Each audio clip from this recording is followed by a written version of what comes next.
Peace, love, knowledge, and freedom, and welcome to another exciting episode of the Just Sing Podcast. And today, as you've seen from the title, we're gonna be talking about numerology, baby. And we switching gears as far as numerology goes. I feel like I'm more in a position to talk about esoteric sciences and more metaphysical things now. Um, Not on no, oh, it's time to be woke and shit. It's like I'm big on the mind. I'm big on understanding the mind, belief, knowledge, wisdom, and understanding, and getting to certain points, but you have needing to do it in processes, right? It all can't be like a major quantum leap where you're jumping the gun and jumping higher than it needs to be before you need to get there, right? So for me, I feel like now's the time to talk about it. And then plus, right, I had a homie, he hit me up and was like, "Hey, bro, where's your episode on numerology?" I was like, "It's up there." And I was like, "Yo, it's interesting that you said that because I just, scheduled the episode to drop or whatever." He said, "I bet I'll wait for it." So then when that episode came out, he was like, I had just touched on it. I didn't know he wanted a full podcast episode on numerology. And I was like, damn. I thought about it. I was like, I had not done numerology. Not only had I not done numerology, I had not done many of the esoteric sciences that that I built on and everything like that, as far as numerology, astrology, uh, tarot, esoteric magic, human design. Human design, man. I'm mad y'all stumbled upon that shit because y'all gonna drive that motherfucker home. Ooh, I'm a connector now. Shut up. Anyway, we're gonna stick to numerology today. But today I think I'm gonna break the mold and I'm going to numerology because numerology is, of course, the ology part is the study of numbers, but even deeper than that, it's not the study of numbers, it's the study of numerals, right? That's a very important piece. I know numerology, numeral and a number is not the same thing, low key. I mean, etymologically, they're similar, but they're different. A numeral is a symbol, is a symbol associated with the energy that is tied to a quantity. I'm gonna say it like that. A numeral is a symbol that is associated with the energy tied to a quantity. A number is the image that represents that quantity, right? So numbers don't necessarily have the energy like 1, 2, 3, 4, 5. When you see one, you see the association, but the numeral part is the part that gives you the energy behind what that represents. So if it was actual numberology, it would have been called numberology, but it's called numerology because it denotes the numeral. The numeral denotes the energy that is tied to the quantity, right? The number is just a symbol that represents the quantity. You feel what I'm saying? So we're going to dive a little bit into that as we go deeper. But like I said, I wanted to go in on numerology first, simply because it was requested and simply because now it's time to go there. Like, I feel like I've done all of the basic conversations I could talk about. There's nothing left for me to talk about as far as the belief level of the mind or even the knowledge level of the mind. I think now we need to get into more esoteric sides of the experience and the understanding. Now, this is not to say that, oh, I'm going to lose you or I'm going to be some mystical motherfucking shit. But the metaphysics are the metaphysics and I'm going to bring it. And y'all know how I rock. But it's just now we're going to be diving into more tangible things on how to apply them, because I see people, oh, 333, what does that mean? 444. And then, like, what do you do with triplicates? What do you do with quadruplicates? Quintuplets. Like, it's a lot that has to go into when you see numbers. A lot of people always talking about, ooh, I saw 1111. What the fuck does that mean? "Oh, I saw 1111. It means make a wish." And it's simple shit like that that completely takes people out of the element because they don't understand the numbers for real. You feel what I'm saying? And to understand numerology is in a way to help understand yourself. So we're gonna go into as deep as possible within the confines of what this episode represents. I might have to, draw back and do a number two, but for the most part, we're going to really break down the numbers and I'm gonna show you how to use them. Like, that's the thing about it. A lot of people don't a lot of people a lot of people don't use the numbers. They see them, identify them, and they they see them and identify them, and they look at life from an experimental phase of, ooh, I gotta do this, I gotta do that, I gotta break this down and that down and all these other things, and they don't really do the shit. They just want somebody to do it for them, which is keeps them in a state of belief. I need you to understand what these things are. You feel me? So you can use them for yourself. So you can apply them to yourself. So when you see certain numbers or certain things happen, you can see the energy that is tied to that and how it relates. But before we dive heavy into that, be sure to follow me on Instagram at underscore just underscore seen underscore. Be sure to check out my website at iamjustseen.com to get all things that are just seen. To all those who tip, donate, and sponsor the podcast, you are greatly appreciated. To all those who would like to tip, donate, and sponsor the podcast, you can do so by clicking the link in the description of the podcast. Not this episode, but the podcast itself. Cash App and PayPal are just fine. And as always, that's that for this and that's this for that. So we're going to take a quick break. And when we come back, we're going to dive into numerology. Don't know what the second half of that title is going to be, but we'll have it. And you've already seen it by the time it started. So we'll come back. We're going to dive into numerology, whatever I decided to title this. That might be the title too.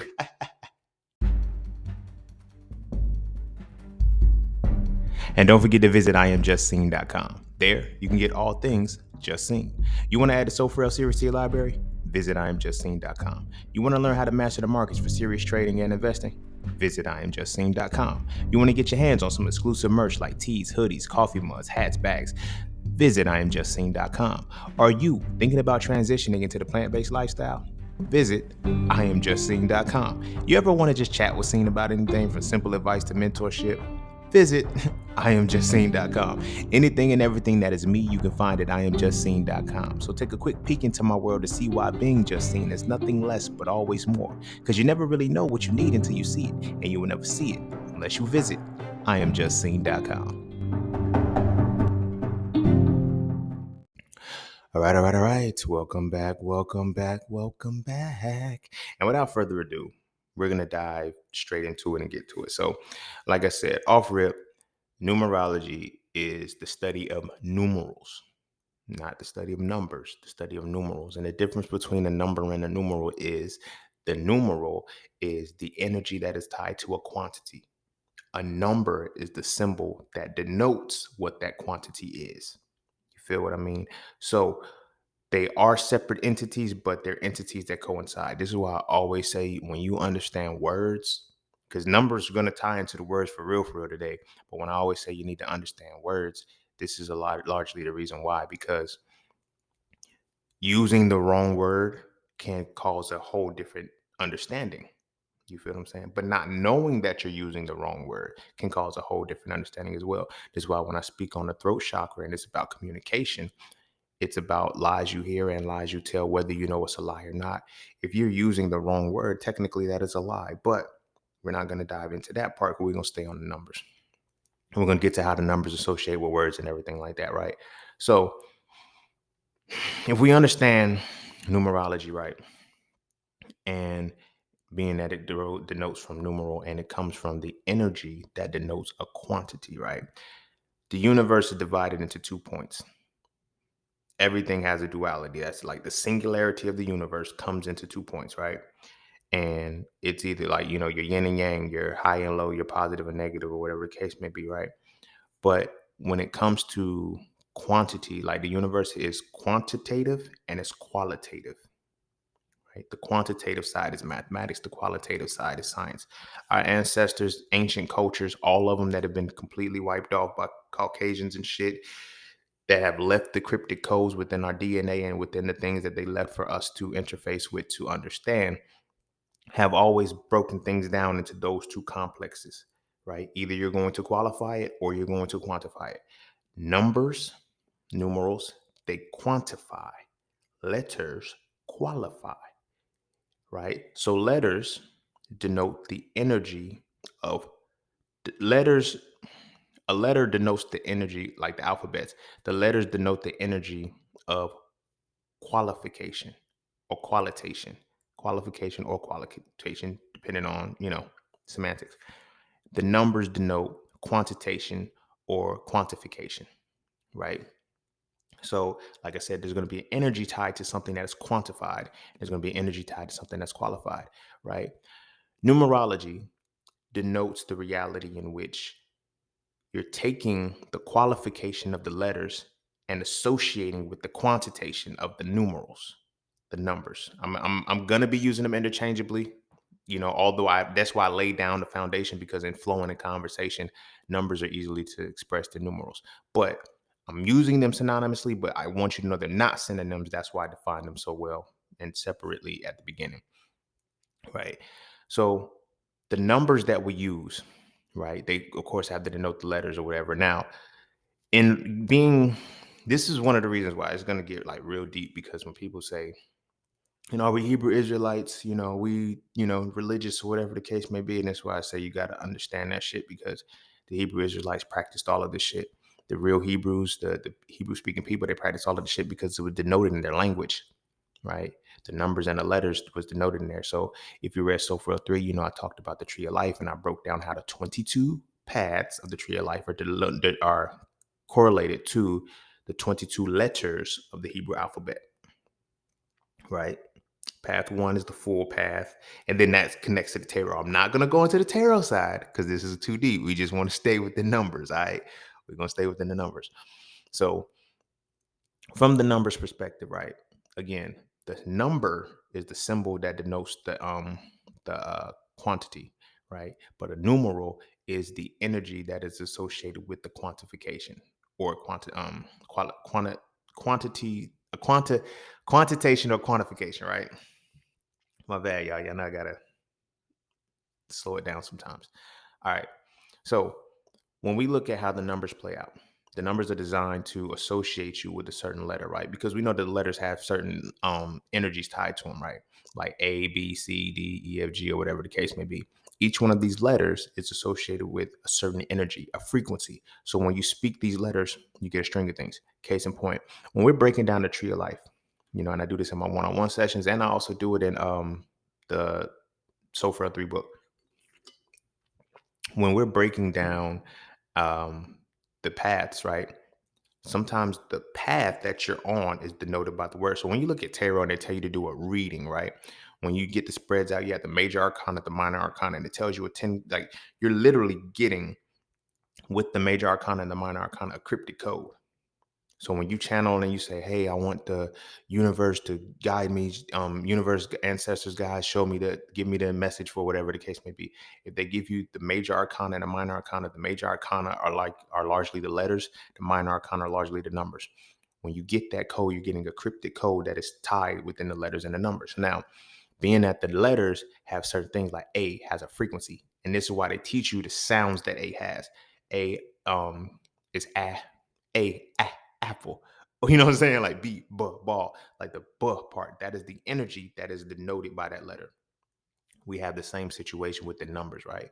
So if you're trying to understand the letter, you have to see how that letter quantifies, right? So this is going to take us into where the Greek motherfuckers fucked the shit up and shifted it a little bit, but kept it a little bit the same. That's something that I've learned about the Greco-Roman era, and not only the Greco-Roman era, but how they took our information. They would tweak it just a little bit so it's still true, but has a little falsehood to it, so you can't use the magic for real. You feel me? And I learned that with, which segues us into the next point, the two types of numerology: the Pythagorean the Pythagorean numerology and the Chaldean numerology. Here's why these two are important.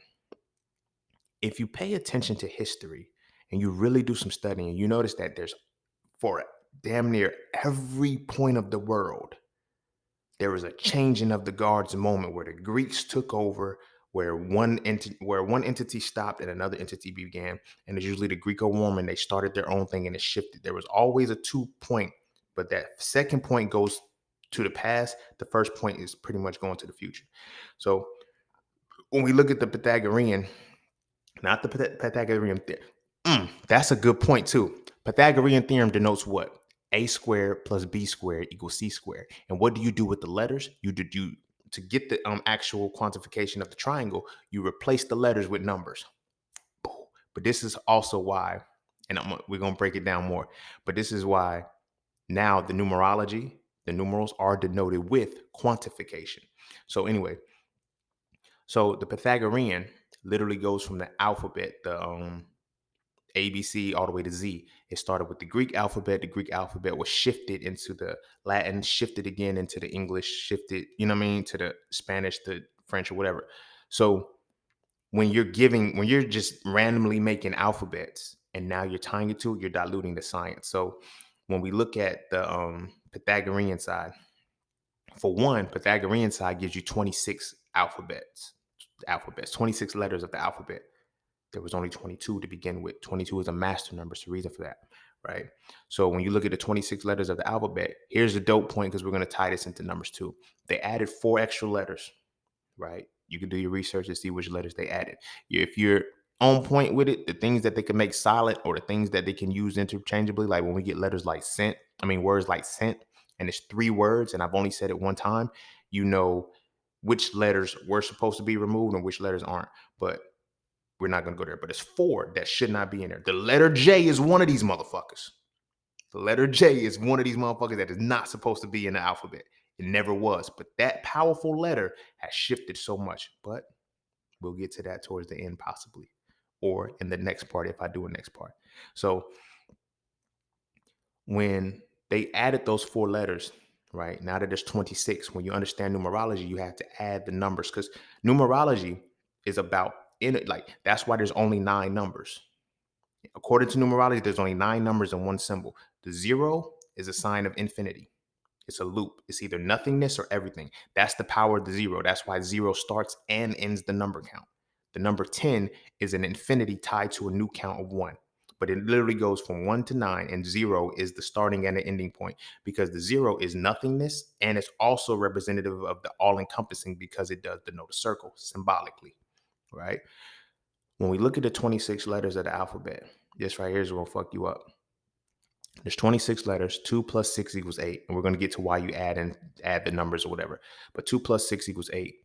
8, according to numerology, has significant meaning. But one of those significant meanings of the number 8 is chaos. That's why number 9 follows 8, which is 9 becomes divinity. Out of chaos, you have to get divinity. If you ever wonder why I say peace, love, knowledge, and freedom, and when I tell you about peace, I say peace is the control of chaos. 8 becomes the 9.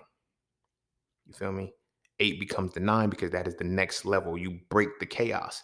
If you actually look at the symbol of the number 9 drawn out, it looks just like an 8 missing a piece. It's designed that way, right? Because one point of the number 8 represents chaos. So when you have an alphabet with 26 letters, you have a chaotic expression of the letters, which denotes what? Qualification. There's a chaos in how you're qualifying things. And we look at how the English language fucks us up. It's crazy, right? But it's real. So now, when we look at the English language, when not even English, start from the Greeks and they use the Pythagorean, you have 26 letters. Chaldean and beyond, even to the Hebrew aspect. But one of the reasons about the Hebrews that they stripped everything and kept the religious book, the religious text, right? This is why I tell people when you're looking at the Bible, you have to start with the title. The title is called the Holy Bible. Holy derives from the Greek word helios, which means the sun. So the Bible is the book of the sun. This is why numbers, letters, and stars, planets, all of that shit are so significant in this book, but they don't tell you anything about the other shit. This is why they shifted the letter J in that. And it was important that they moved the letter J because they had to start to transition things. So when you understand the Dark Ages too, I'm gonna show you something too. Understanding the Dark Ages, that was like 1,000-year practice where people think, oh, it was just dark. And no, they shut shit down. They made it dark so that way they can get their life straight for 1,000 years. They needed to get the story straight. So anybody outside of that story, it wasn't, you know what I'm saying? So from 550 AD to 1550 AD, which in 1515 AD, that was when the letter J was created.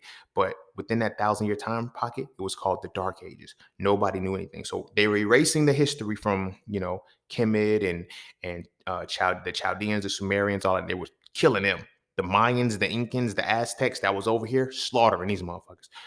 With that being said, this is why I tell people you need to understand you're the Africoid stock and not the African landmass, because some of us were already over here. And some of us that were already over here, we are descendants of the Olmecs, the Incans, and the Mayans that are completely obliterated. You feel me? And they're obliterated culturally, not physically. We are here in the physical form. But now what they have convinced us that we are African Americans. This is not a shot towards my African brothers and sisters. You feel what I'm saying? Because we're all Africoid in stock genetically. However, some of us were already over here and we became prisoners of war that were enslaved. We didn't come on ships. They didn't come on, y'all. Like, come on. Sometimes you got to really think about certain shit. They don't want you to know certain science and shit like that. This is why, like, when you talk about the Seminole Wars were some of the last wars fought from the Mayans, the Incans, and the Aztecs and Olmecs, who were, you know what I'm saying, who have processed certain things. The manifest destiny to travel west shit, that's not the topic of this conversation. Anywho, when we look at our ancestral connection, the Mayans specifically, they predicted that the world would end in 2012 or whatever the case may be. I talked about this before. Motherfuckers like, oh no, the world's gonna end. It's not too. First it was 2000, then it was 2012, then it was 2021 or whatever the case may be. The world never ended. The age ended, which was the age of Pisces, transitioning to the age of Aquarius, right?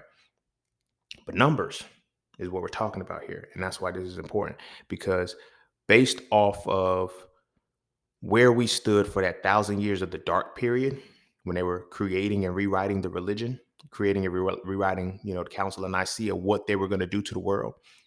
They were creating and adding letters. Those 4 letters that they added to the English language were very, very impactful enough to change a frequency of how you spoke. And then removing certain sounds and letters and shit that weren't there. So when you study, the Pythagorean has 26, the Chaldean and beyond, Chaldean and previous, starting with the Hebrew and shit, has 22. The Hebrew alphabet, they never told you the Hebrew alphabet. When I grew up in church, I grew up in the church under a pastor who taught the Greek and Hebrew concordance, but it's like, dude, I got it. And I respect him. This is no shot towards him. He's the reason why I'm here the way that I am, because he taught me to study the way I was supposed to study. But it was in learning the language, you have to learn the root, which is the alphabet, the significance of the alphabet. Most of the people that are, teaching and learning at the Greek and Hebrew concordance, they don't know that there's 22 letters in the Greek alphabet. I mean, the Hebrew alphabet. So you got to go to the basics of that, but you have to understand what an alphabet denotes. It denotes the energy associated with certain sounds, which is qualification. Sound qualifies. Numerals quantify. Always remember that, right? So when we go back to the Hebrews, they have 22 letters in the alphabet. Chaldeans, another 22. And it goes back and back and back. Even Kemetic, when you learn the Meduneter, it's 22 letters. Is it 22 or 24? I think it's 22. I'm pretty, because it's Abe, E to read, leave, and shit. Now, the thing with the letters of the Meduneter is different, because you don't actually see like an A. You will see like what we see as hieroglyphics.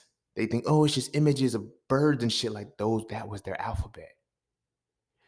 They knew that this particular this particular entity gave off a sound. And that is the sound that we hear on a regular basis. So even if you go from the Hebrew aspect, when they teach you about the Elohim, you will learn that the Elohim is not a being, it is a sound. Elohim is a sound. Now you take it deeper.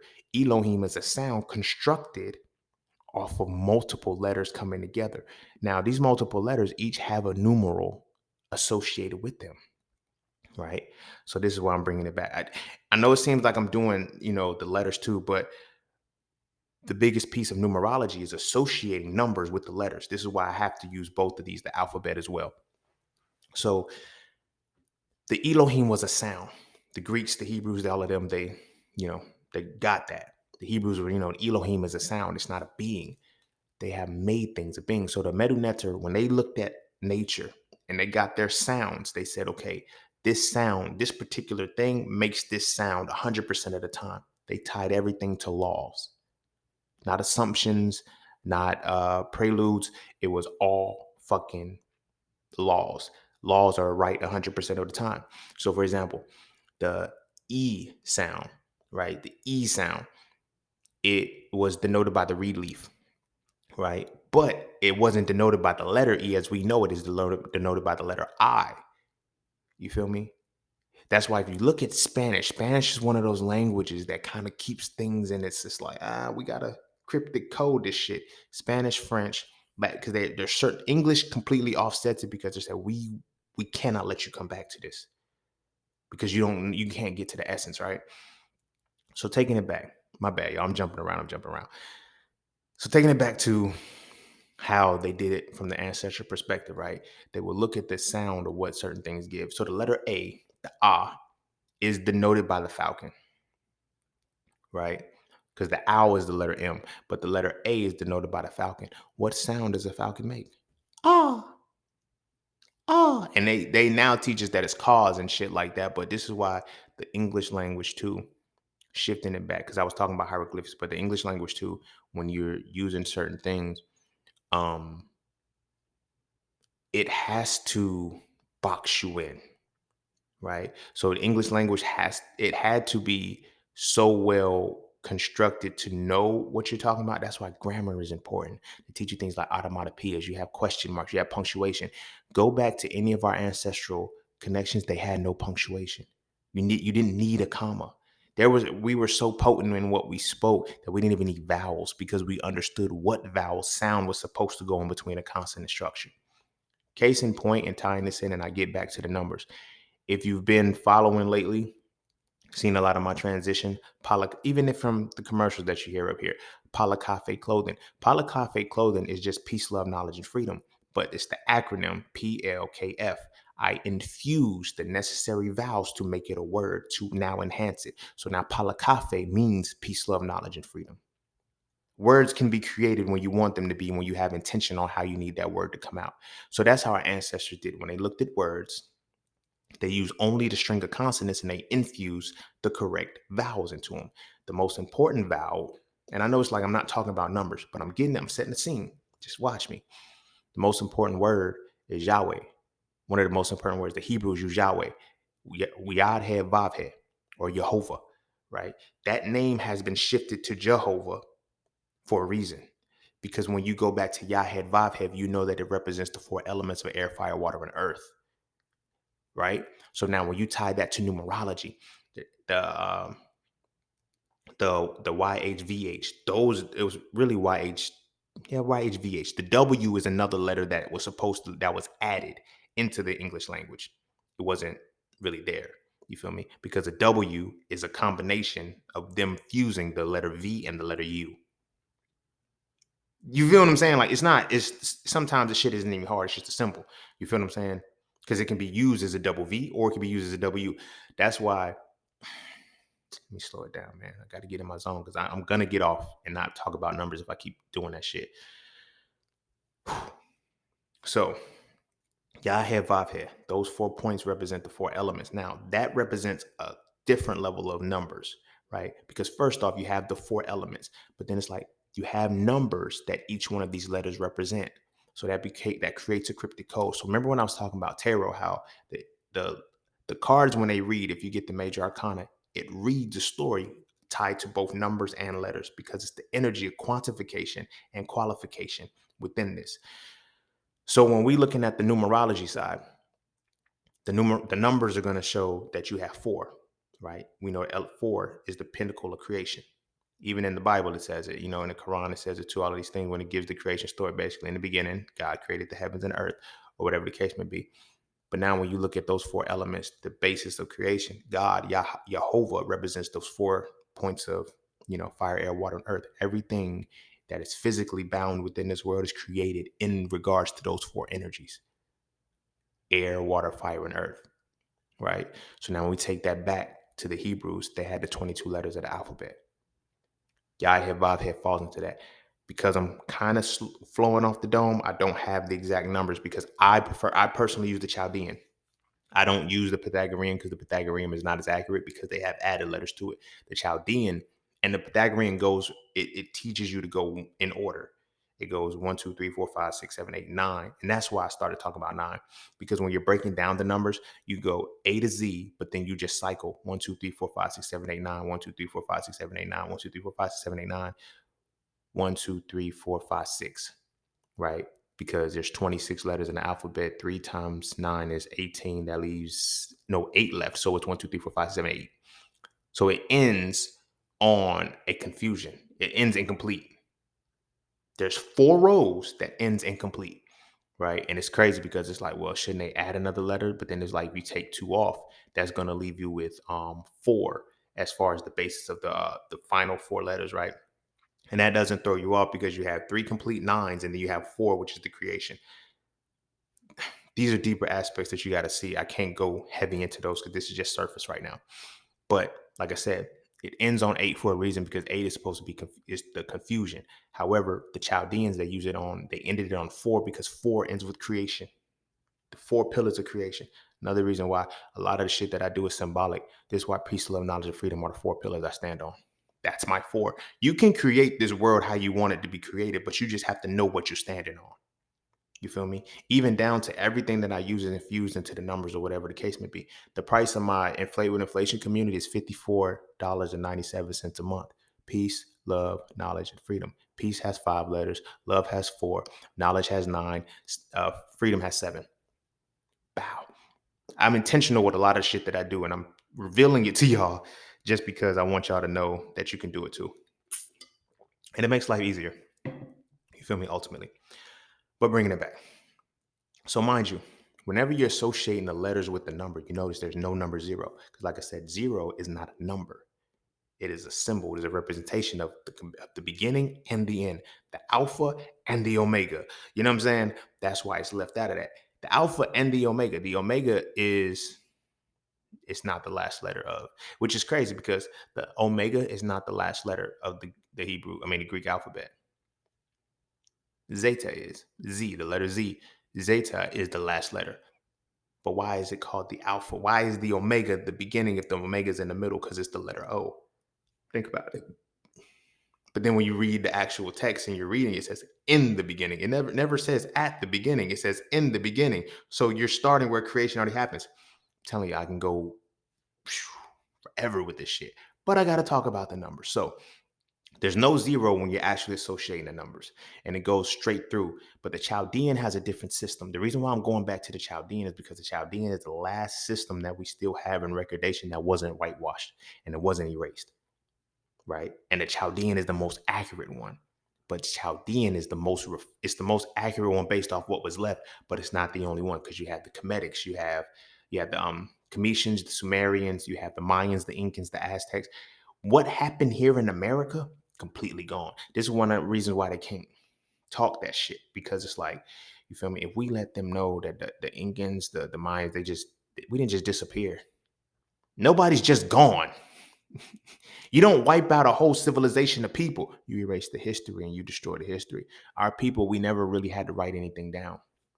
We left it in the monuments and we left it in nature because you can always find your way back.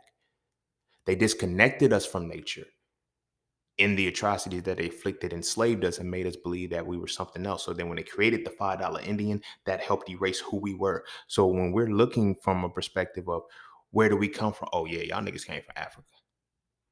Y'all came from Africa. You feel me? I'm not denying the fact that at some point in time we weren't connected to Africa based off the landmass of Pangea, but that was 65 million years ago when the landmass was one. As a culture, as a melanated civilization, as melanated beings, we were in our perfected state, which is Homo sapien perfectus. They're only Homo sapien sapien. We have already been in Homo sapien perfectus for 600,000 years.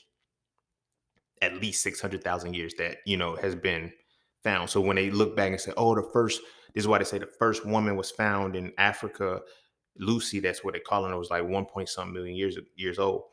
That may have been the first, but as Homo sapien perfectus, it took half of that time to get into our perfect state, which is what we were here and Kemet and all of these different things. And they came before Columbus and all of this.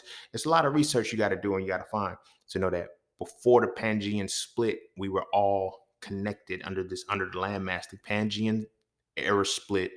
Then when you add the cosmological side to it, you get the ice age. We had to move from the tops of the globe down in between the tropics of Cancer and the tropic of Capricorn, closer to the equator. So we picked where we're going to be. This is why most melanated people, if you just go across the map, look at the tropic of Capricorn, tropic of Cancer, Capricorn, and then see the equator in the middle, and then see how it sandwiches all between those, you'll see that that's where Black people fell. Whether it be the Australia, the Malaysian islands, uh, the Asian areas and shit, anything above the Tropic of Cancer, anything outside of those border zones was cold. That's where the ice age hit the heaviest, right? But we're not.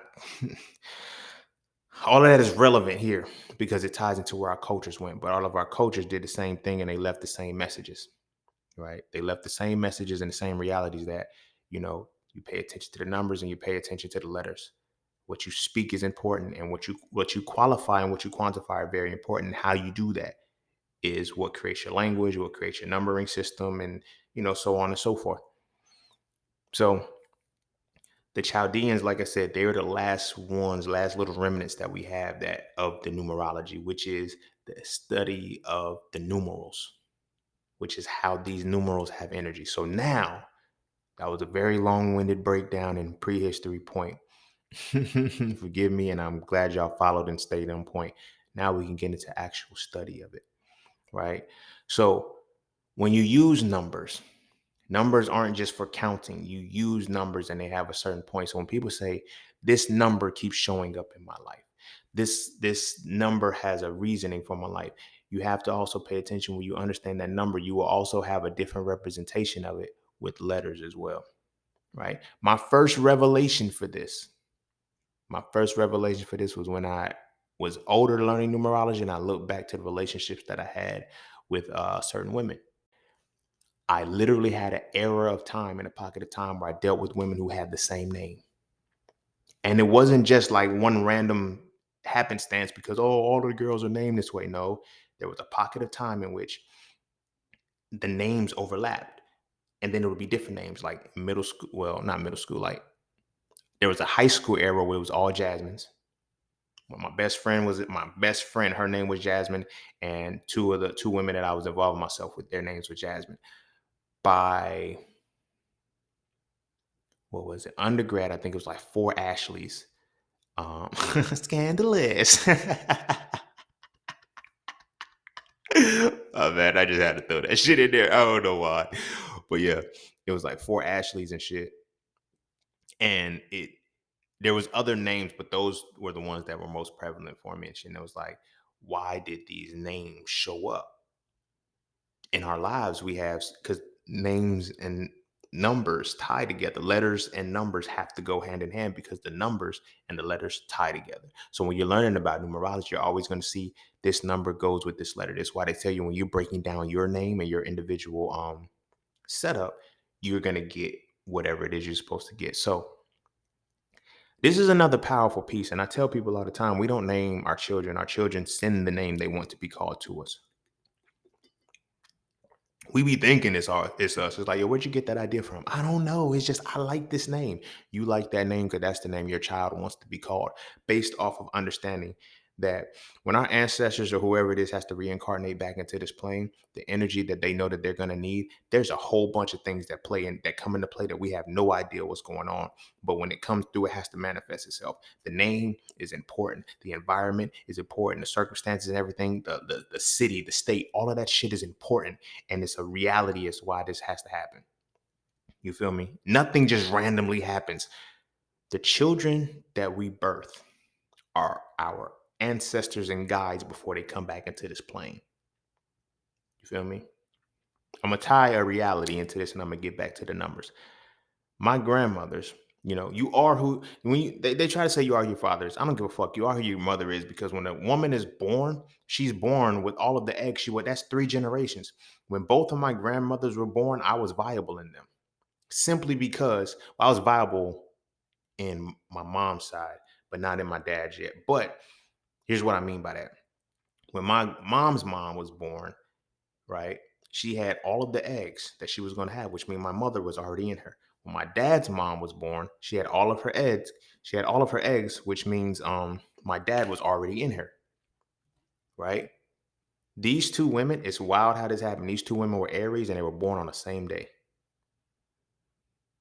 Same age, same birthday. Same, I don't know how that happened. And they're number 5s. I'm an Aries, not born on the same day as them, but I'm a number 5 as well. Here's the important piece of that, and I'm going to tie it in number wise. I served as their ancestor to ensure that they were protected, to create the reality that was like as their guide, to make sure when I have to come back into this plane, I need a certain thing to a certain thing to happen. Right. So I protected them. I protected them and I protected my parents. Right. Along with my siblings, and that's the power of your ancestral team. It wasn't just me. I'm not gonna say I was the one, but it's like all of my cousins that come from the same lineage, all of my aunts and uncles and all that, before we became into this physical plane, to actually we was on the other side, like, look, yo, we gotta watch this point, we gotta do this. These are the things that need to happen for us to come in and do what we gotta do. And I'm saying that because this, when your name is born, when your name is given to your parent, when it comes as a divine revelation, or just, oh, I just like this name. It's so, a lot of times it's women, because women are more open and men aren't on that spiritual side. Men are more of the physical side, or whatever the case may be, and they completely stripped us, so we can't tap into our intuition. But when women get that inner feeling, this is just, I just like this name. I don't know why, I just like this name, and this is what it is. When you are in that space, the spelling, everything comes to a certain point. So we laugh and we joke about our ancestors, and we laugh and we joke about the people that are in our lives right now, that the presence, like, oh, they ratchet. Why they spell it like this? Why? What compelled you to spell a name that phonetically was right, but grammatically was wrong? You feel me?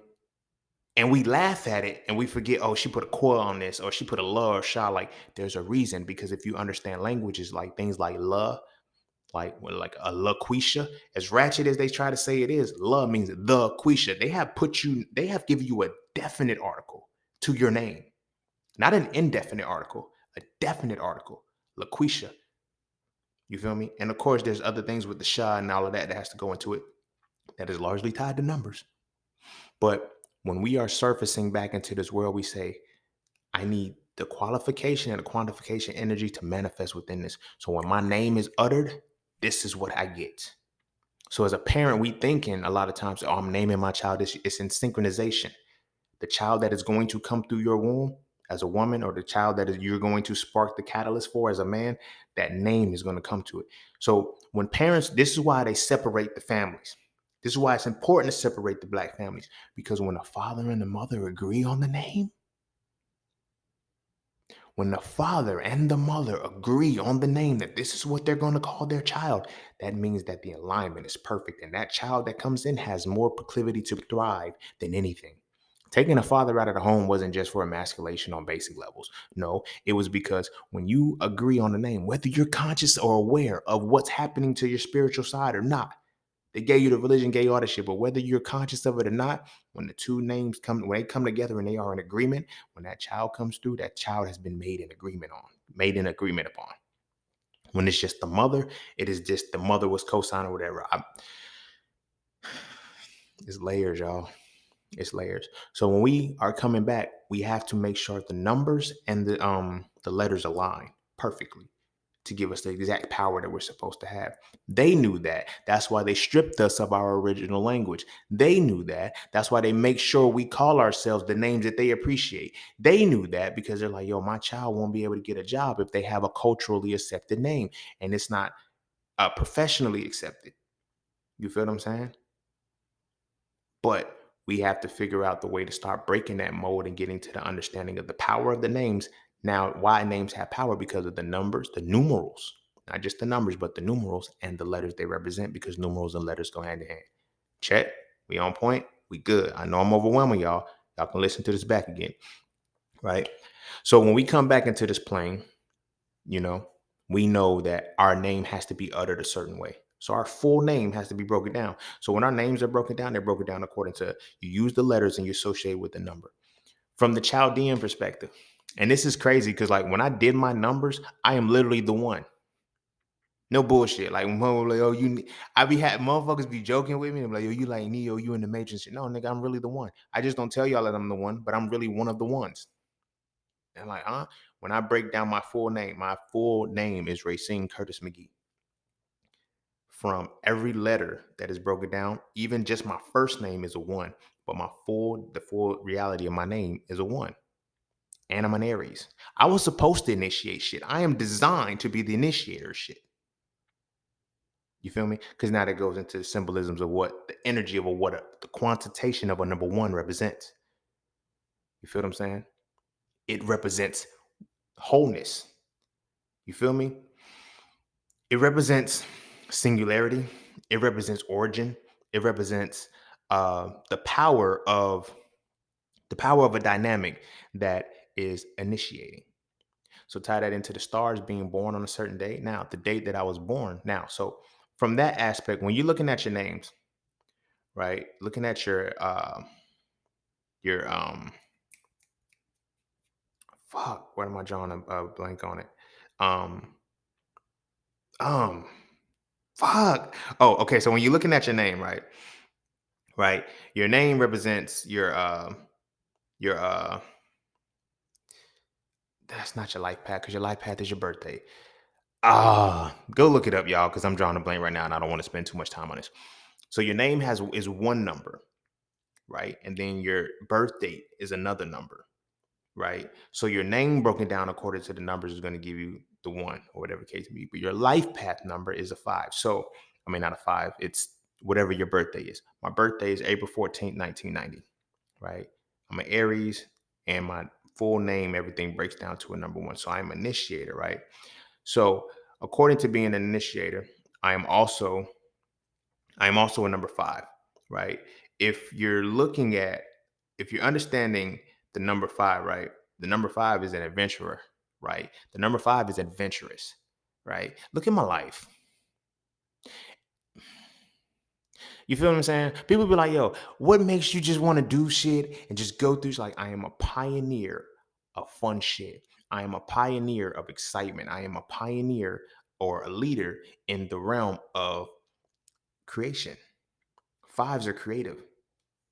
You feel me? If you are in mastering the market, or you're in anything that you've ever seen me do, the creation is like those two energies had to come together, right? These energies, all of this shit was predicated before I even walked into this motherfucking plane. But how am I embodying this energy? If this is like mystical and it's like, oh, you just believe it. This is why I teach y'all. This is why I always say, don't believe shit, understand it. Because I understand that understand the numbers, I'm able to understand who I am. It wasn't a point of I believe that this is who I am. It's like, no, this makes sense. I'm like, that's why I do that shit. The fuck?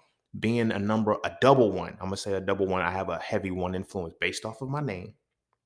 You feel me? That made me a one. Based off of my astrology, that makes me a one because I'm the first zodiac sign, the Aries. You feel me? Then I'm fire sign on top of that, tying the fire sign being a fire is a transformative energy with the number five being an adventurer. I was made to help change the world. It's crazy because I was talking to my mama one day, and I said, "My mama changed the world," you know. And she was like, "You're not gonna be able to change the world, but God's gonna use you to do something."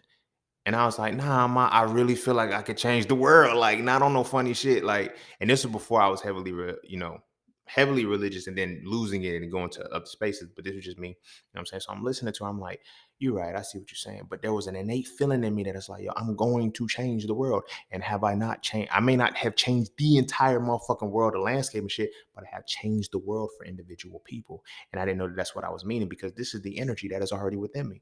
But the numbers already wrote it. Everybody loves the stars because the stars are easy. The stars are easy to you know what I'm saying, to mess with. Not easy to understand. A lot of people believe in the stars. This is why they don't understand the duality within themselves. But not many people want to fuck with the numbers, because the numbers requires you to actually work and do some shit. The numbers aren't subjective. The numbers aren't as subjective as the stars are. To be honest, the stars aren't even subjective, but motherfuckers have got you convinced that the stars are subjective because whatever fucking reason, oh, I'm a reader, I'm a this, that, and the third. If you're not breaking it down from a full perspective, understanding it to understanding, they're just giving you the knowledge behind it.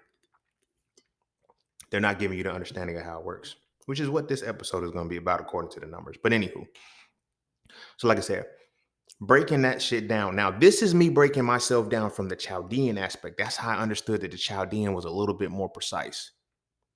You feel me? A little bit more precise. And it's so fucking crazy because it's like I'm a number one. And then it's like tying that into my life path number, right? My life path number is five because your life path is your birthday, right? But your actual name and everything that breaks down. What is the fucking name? It's not the life path number. That is your personal number or some shit like that. I can't. I got, like I said, I got to keep it going. Um, is it your destiny number? Yep, that's what it is. Your my bad. That's what it is. Your expression number is the number from your name. Your life path is your number from your birthday, right? So your expression number is how the world is going to see you, what you're supposed to give to the world. I'm supposed to give leadership to the world. It's not a mystery about it. Like, I know I talk that shit, and I'm like, man, I don't want to be no black leader. I was born for this. There's a lot of us, there's a lot of people that have preceded us that were born for this shit. You feel me? Numbers wise, we came in and said, this is the energy spectrum I want to quantify the world with.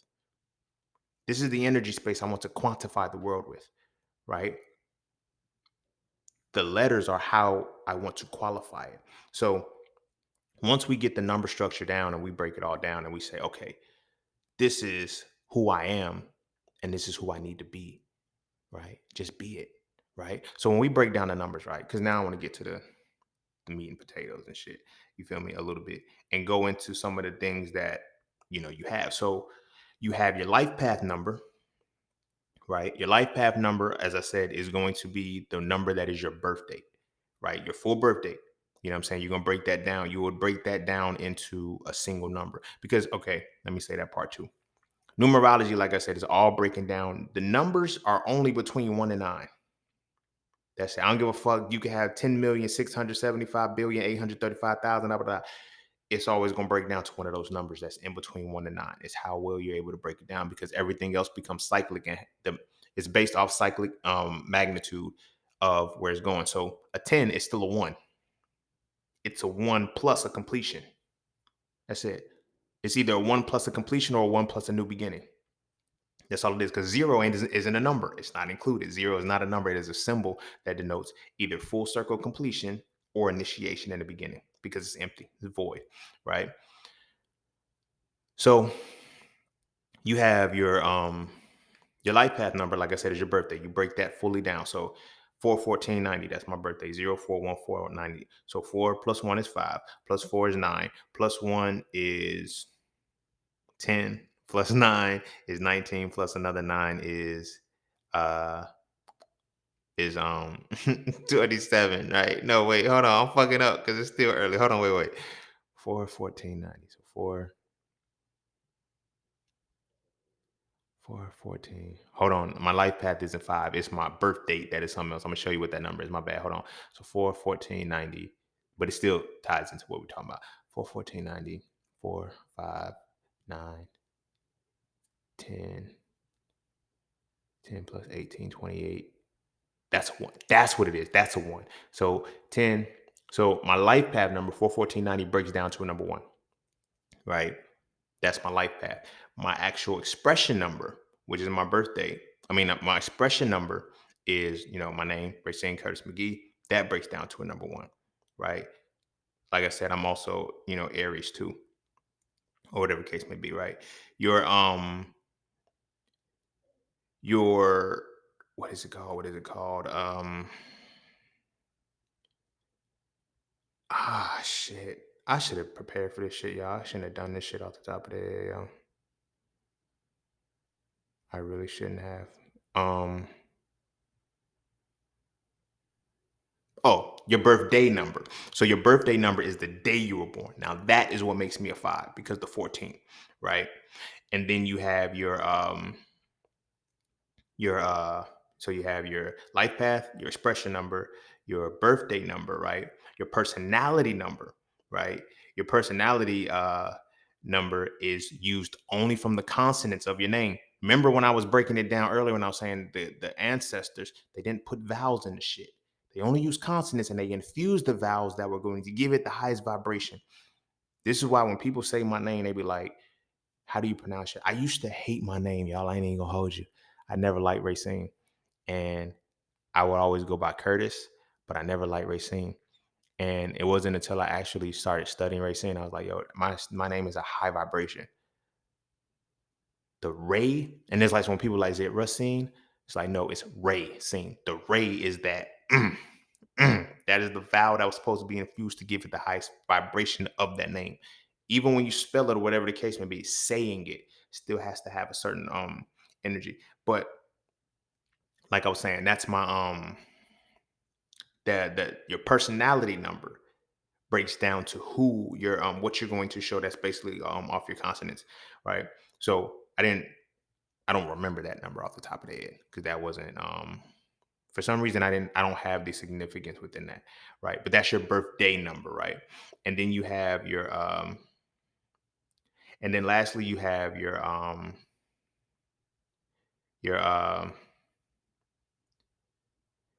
fuck, what is it? You have your soul urge. Now your soul urge number, that is your vowels.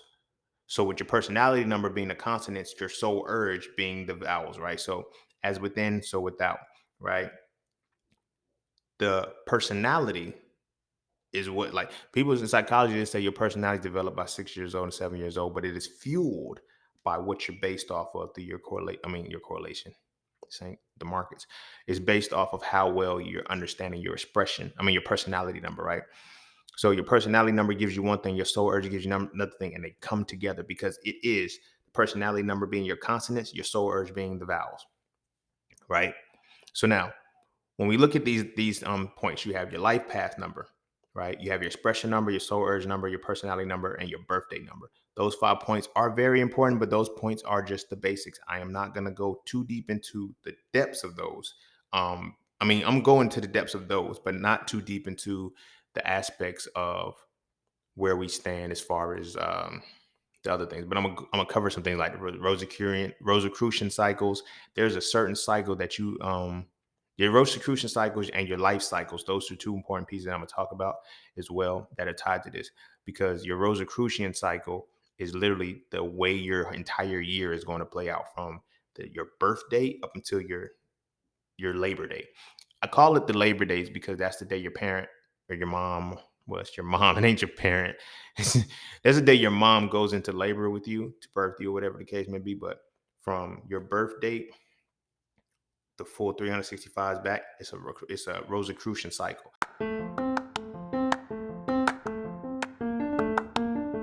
All you keep hearing is get into the markets, but do you trade or do you invest? Should you do stocks, forex, crypto, or NFTs? My personal answer is not a single one if you don't know how to read a chart. Without knowing how to read a chart, you end up giving all your money to those who do. Do you know what a candle is? Do you know the pocket of activity? Do you know the difference between market direction and market control? If you answer no at least once, you might want to learn how to read a chart first. Learning how to read a chart will let you know if you should trade or invest, and if you should do stocks, forex, crypto, and or NFTs. It will also let you know if this is even for you or not. So visit IamJustSeen.com to learn how to read charts with my Mastering the Market course, ebooks, and webinars today. The world is changing. The question is, will you adapt with it? There's like 5 or 6 points that happens within it's like 52 days long. Each little piece is 52 days long. And as you go through those 52 days, it's like there's a certain point in your life that is supposed to happen. It happens consistently like this every single year. And then, of course, we'll talk about challenge numbers and other things like that, too. But for now, let's break down the different numbers you have. Like I said, your life path number, your life path number, your expression number, your soul urge, your personality, and your birthday, right? So I'm gonna go over these quick so then we can go back into the numbers and we can actually break down the meaning of the numbers, right? Because I know that's what y'all really came for, and that's what y'all really want to hear. Y'all want to hear about this other shit, right? So your life path number, right, is your life path number, like I said, it is from your it's using your date of birth, right? So that is like when you break that number down, it gives you what you're designed to do, your mission, basically, your purpose. Um, Whatever it falls into, that's what you do. So now, your life path number, you want to make sure you enhance it. And like, I, as a person who's a number one, my life path number, my full life path number is a number one. I'm a leader. I'm a leader, right? A true leader. This is why I invoke leadership out of people. I bring the best out of people. There's a difference between leaders and motherfuckers in the front. Like when you're a natural leader, you naturally bring shit out of people. You feel me? Because you can draw out the best of them. That's what leadership skills really are. That's what a leader really does, right? So your life path number is basically what you're here to do. You can run from that shit all you want to. You feel me? You can run from that shit all you want to, but you're gonna get it done. And if not, you're gonna come back and repeat the shit. And they're like, well, saying, how would I come back and repeat that shit? Well, I know you're gonna be calibrated to where you produce the same situation, the same function, the same formula to give you these exact same numbers to repeat your motherfucking cycle. You feel me? You may come back differently. Like if I fail at my mission, I may not come back as an Aries to do the shit. You feel me? But I might come back as a Leo. You feel me? My birthday might not be April 14th, 1990. Of course, it ain't gonna be April 14th, 1990, but it can still break down to a one. You feel what I'm saying? There's little things and little tangential pieces that are gonna be very important to where you at. So that's your life number. Right. And the only reason why I'm rushing now is because I realized how much time I spent earlier and I haven't really taught y'all anything yet. Um, then after your life path number, you have your expression number, right? So like I said, your expression number is the number that is associated with your full name, right? So that's consonants and vowels together, right? So basically, your expression number is the combination of your soul urge and your personality numbers, right? So because it is a combination of those, is when those two things come together. Your expression number, I'm not going to break down the other two because you can pretty much see how my vowels go together, how my consonants go together. It's going to give me my expression number. Your expression number is largely tied to the fact, if you study astrology, your rising sign, they say that's what people see, your expression. Same thing with your expression number. The shit goes hand in hand. As a universal code, what we have done in this world is that we have allowed ourselves to understand ourselves no matter what we're going through. They fucked up when they gave us religion because they're like, no, you don't understand yourself like this. Religion is supposed to be leading you to the allegory so you can see how you fit within the confines. They have made a cookie cutter system to let us see, yo, you're this. You're a Christian. You're a follower of this. You're a Muslim. You're this and the third. When it was supposed to be teaching you your individuality based off of the stars and the numbers that go and coincide with who the fuck you are. All right. So your expression number is how you're going to be perceived to the world. It's your full name. All right. So again, my name is Racine Curtis McGee. So tied to Racine Curtis McGee and my birthday being April 14, 1990, I'm a double one. Not only is my life path about leadership, I express myself as a fucking leader. I don't be trying to. I don't be trying to. And I've learned that when I was a younger kid. I was like, yo, I got a lot of influence. And that's why y'all hear me say from time to time, like, yo, the only difference between influence and manipulation is integrity. I can manipulate the fuck out of a motherfucker. I know because I used to be a hoe back in the day. And it was nothing for me to get a woman's numbers. And I never realized it's the energy I have as a leader. People will follow me. But now I have to make sure they're not following me and they're walking with me and we're going in the same direction. You feel me? It's mastery of self that you have to get to certain points where you understand what you're here to do. So, like I said, expression number is the way in which you're going to portray to the world. Whether you try to hide it or not, the world is going to see it. As what was it? I think it was Toni Morrison. She said, "When those who got it can't, those who don't have it can't show it, but those who got it can't hide it." You feel me? And so lastly, when we look at the birthday number, right, that is the number that represents that the birthday number is represents how you're going, the method in which you're going to use your expression number and your life path number, right? So like I said, my birthday number, because I'm born on the 14th day of the month, is a number 5. Adventure, creativity, you know what I'm saying? And we're about to go into the individual numbers now and what they represent.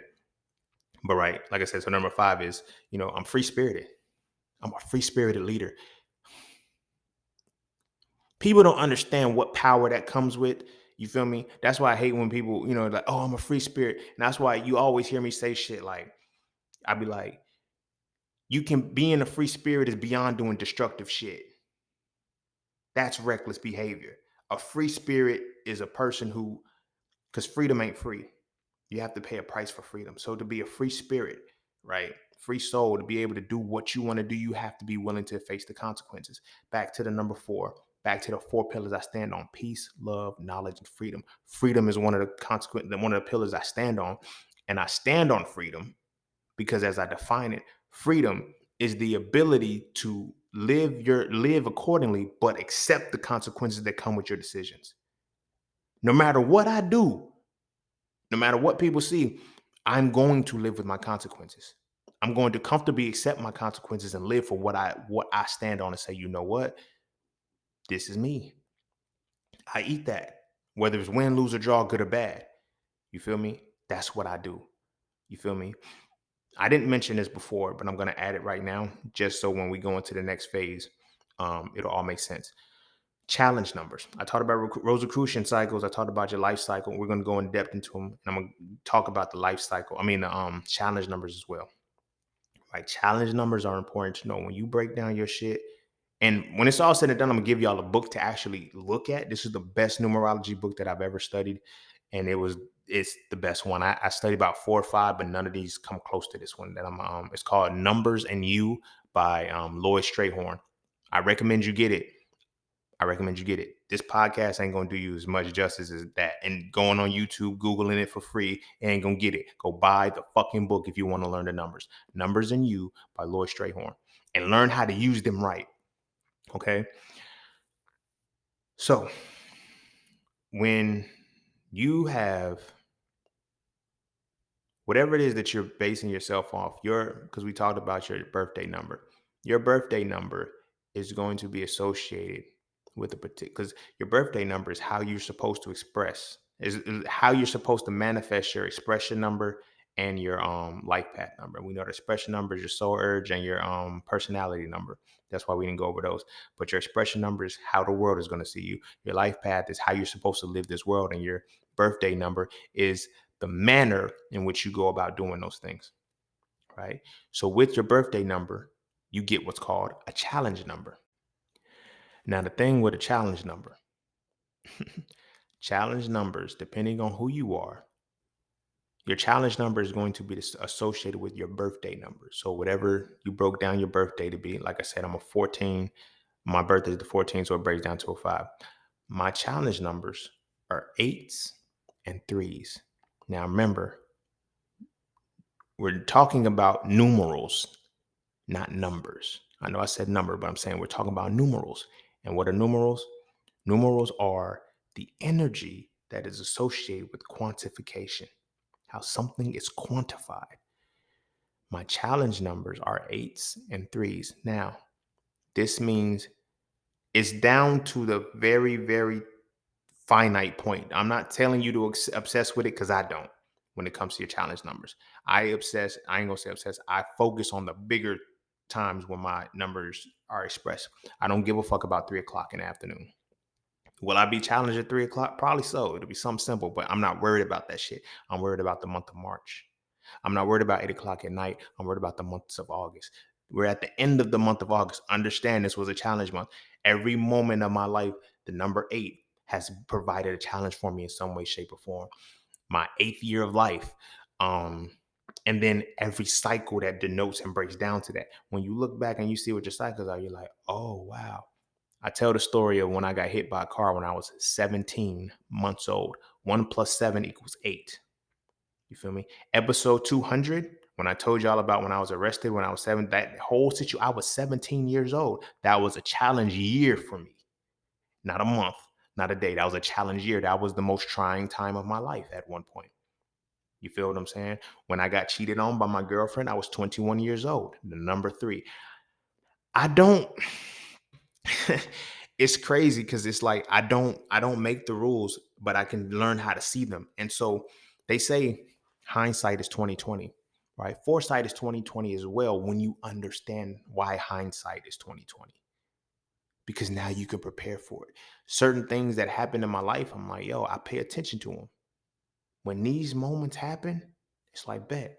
So, like I said, between the months of March and the months of August, I'm going, well, not those months, but just not between those months either, but just those numbers. When the number 8 shows up, when the number 3 shows up, those are very, very important, because it's like I'm going to be challenged. Now, this is not to say a challenge number is always for the bad.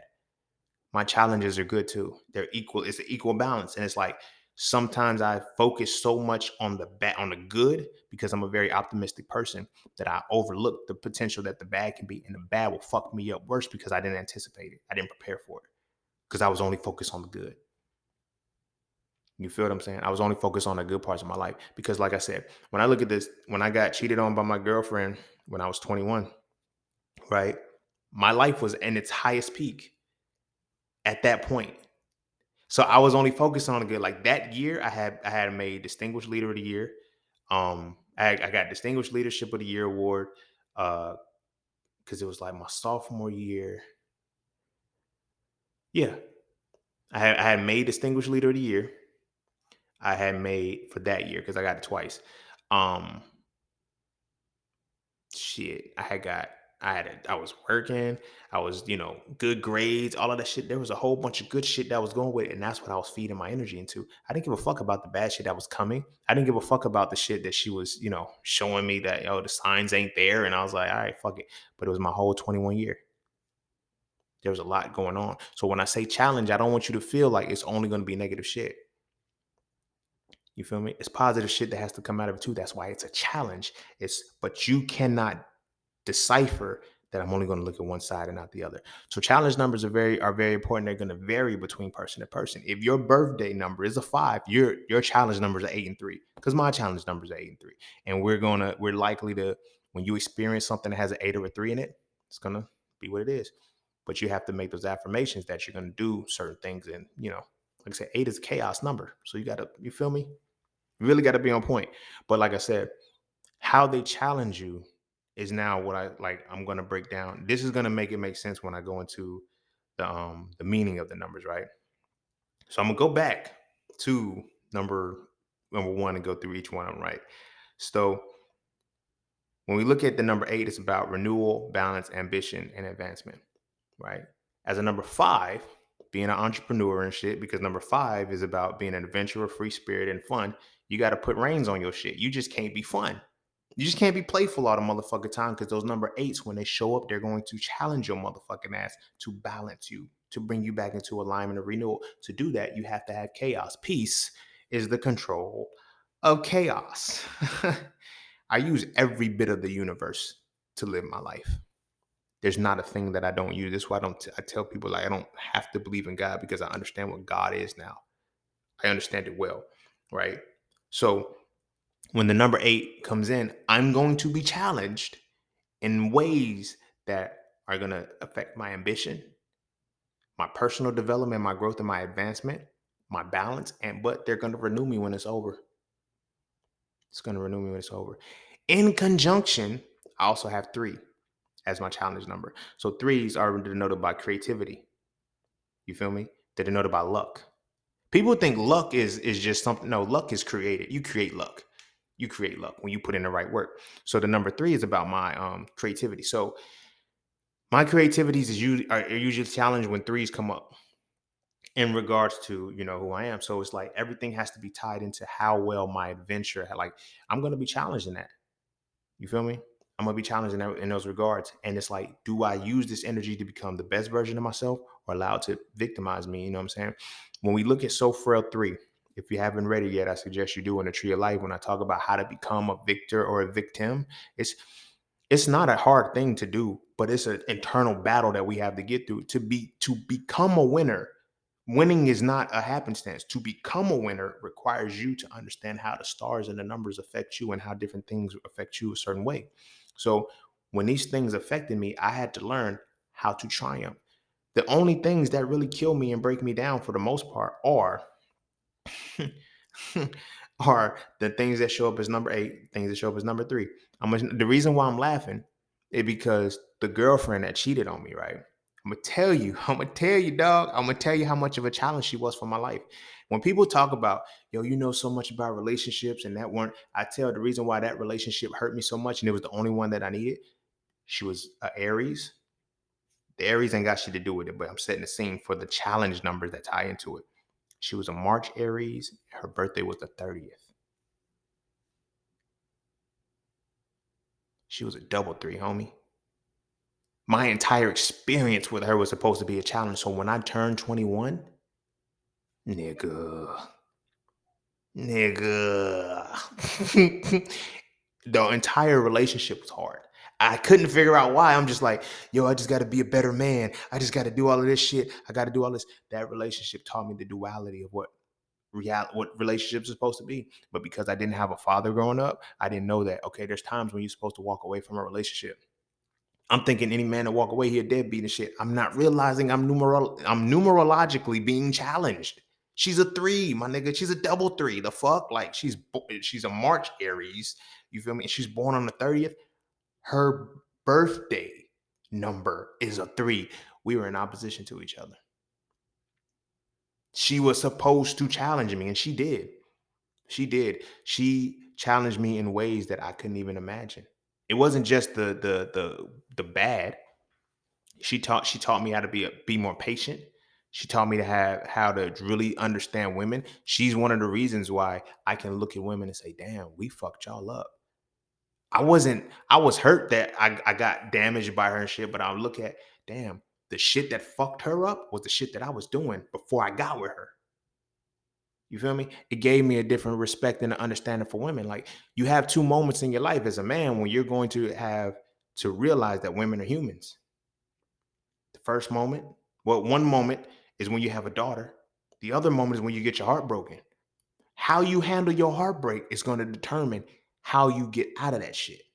I could have been a nigga that ends up, you feel me, on the podcast saying bitches ain't shit, go date white women or whatever the case may be. That challenge for me was different. I had a different challenge with that. My 21st year of life, that shit was different. It was 3 alignments now. We're going to tie into the triplicates. 3, 3, 3. I was 21. She was born on March. On March, she was born in the month of March, and she was the 30th. And she was born on the 30th. She was a 3. That year was supposed to fuck me up. My relationship with her that year was supposed to fuck me up, and it did. It broke me to my core, but it taught me something new. That challenge was a challenge that ultimately manifested me into what I am right now. The healing, the growth, all of these things. When I look at the other side of that, imagine if I chose to go the other way. You feel me? And I don't know men go the other way type shit. I mean, just simply use the opposite side of this coin I'm on. I would have been an asshole. Ugh. Y'all would hate me. Granted, I would be the motherfucker who's running social media right now as the face of toxic shit. The alpha shit. I would be the face of that shit. I know because I'm not the face of it now. My energy is still just as potent. Don't nobody want to hear where I am coming from on this side. But anyway, that's beside the fact. So, like I said, the number 3 is about creativity. You know what I'm saying? It's representative of the star. You know what I'm saying? And it's luck and it's your energy. Luck is something you create. Luck is not, when you realize that challenge taught me that everything in my life was a reverberation of something I had done. When she cheated on me, I was hurt. But then as I was reflecting, I was like, damn, I did some women dirty. I had women, this was by high school. I had women, you know what I'm saying, embarrassed, like running through the hallways and shit, chasing me, fighting over me, all kind of goofy shit. And I was like, I earned that. When I look at what she did to me, I said, I earned that. That was luck. Luck is what you create based off the reverberation of your consequences from the action that you put into the world.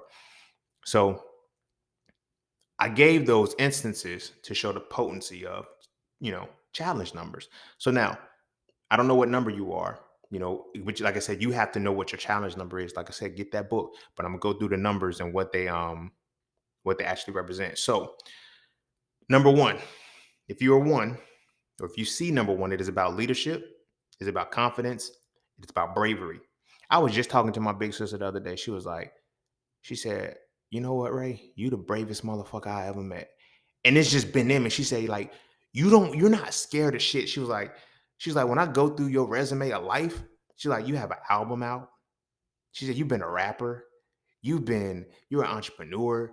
You motherfucker, you got your degree. You motherfucker, like, she said, nothing scares you. Like, you just brave. And it's because I'm a 1. I'm a double 1. My full name breaks down to a 1. My birth date breaks down to a 1. But with my 5, it makes me adventurous.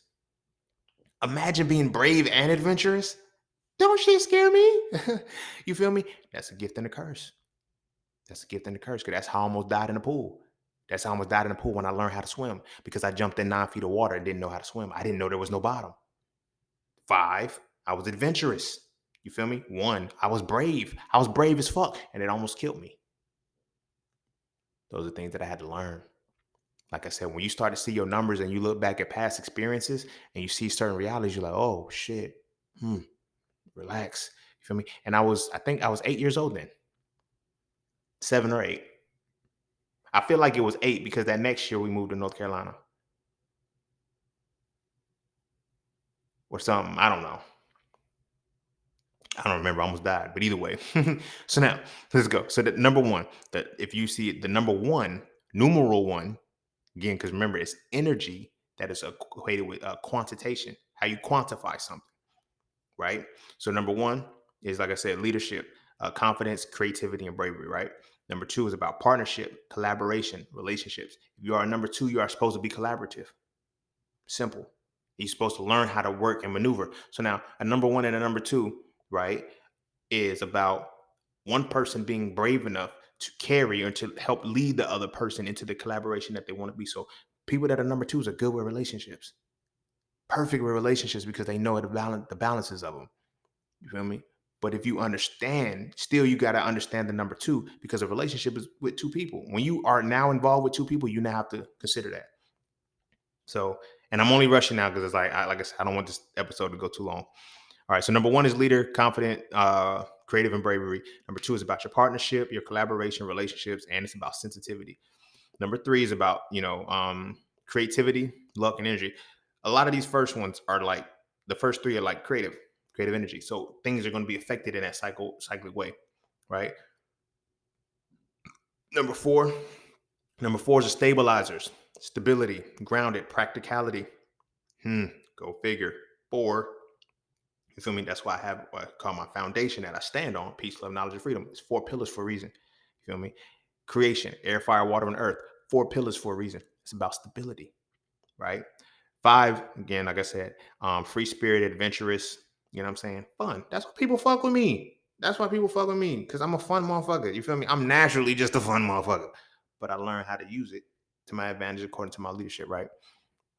Number 6 is about nurturer, family, love, trust, things of that nature. So it's a nurturing energy.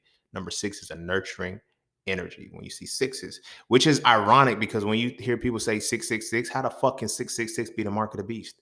Because when you see triplicates, usually denotes the mind, body, and soul. If the number 6 represents nurturing, how is it evil to be nurturing in the mind, body, and soul?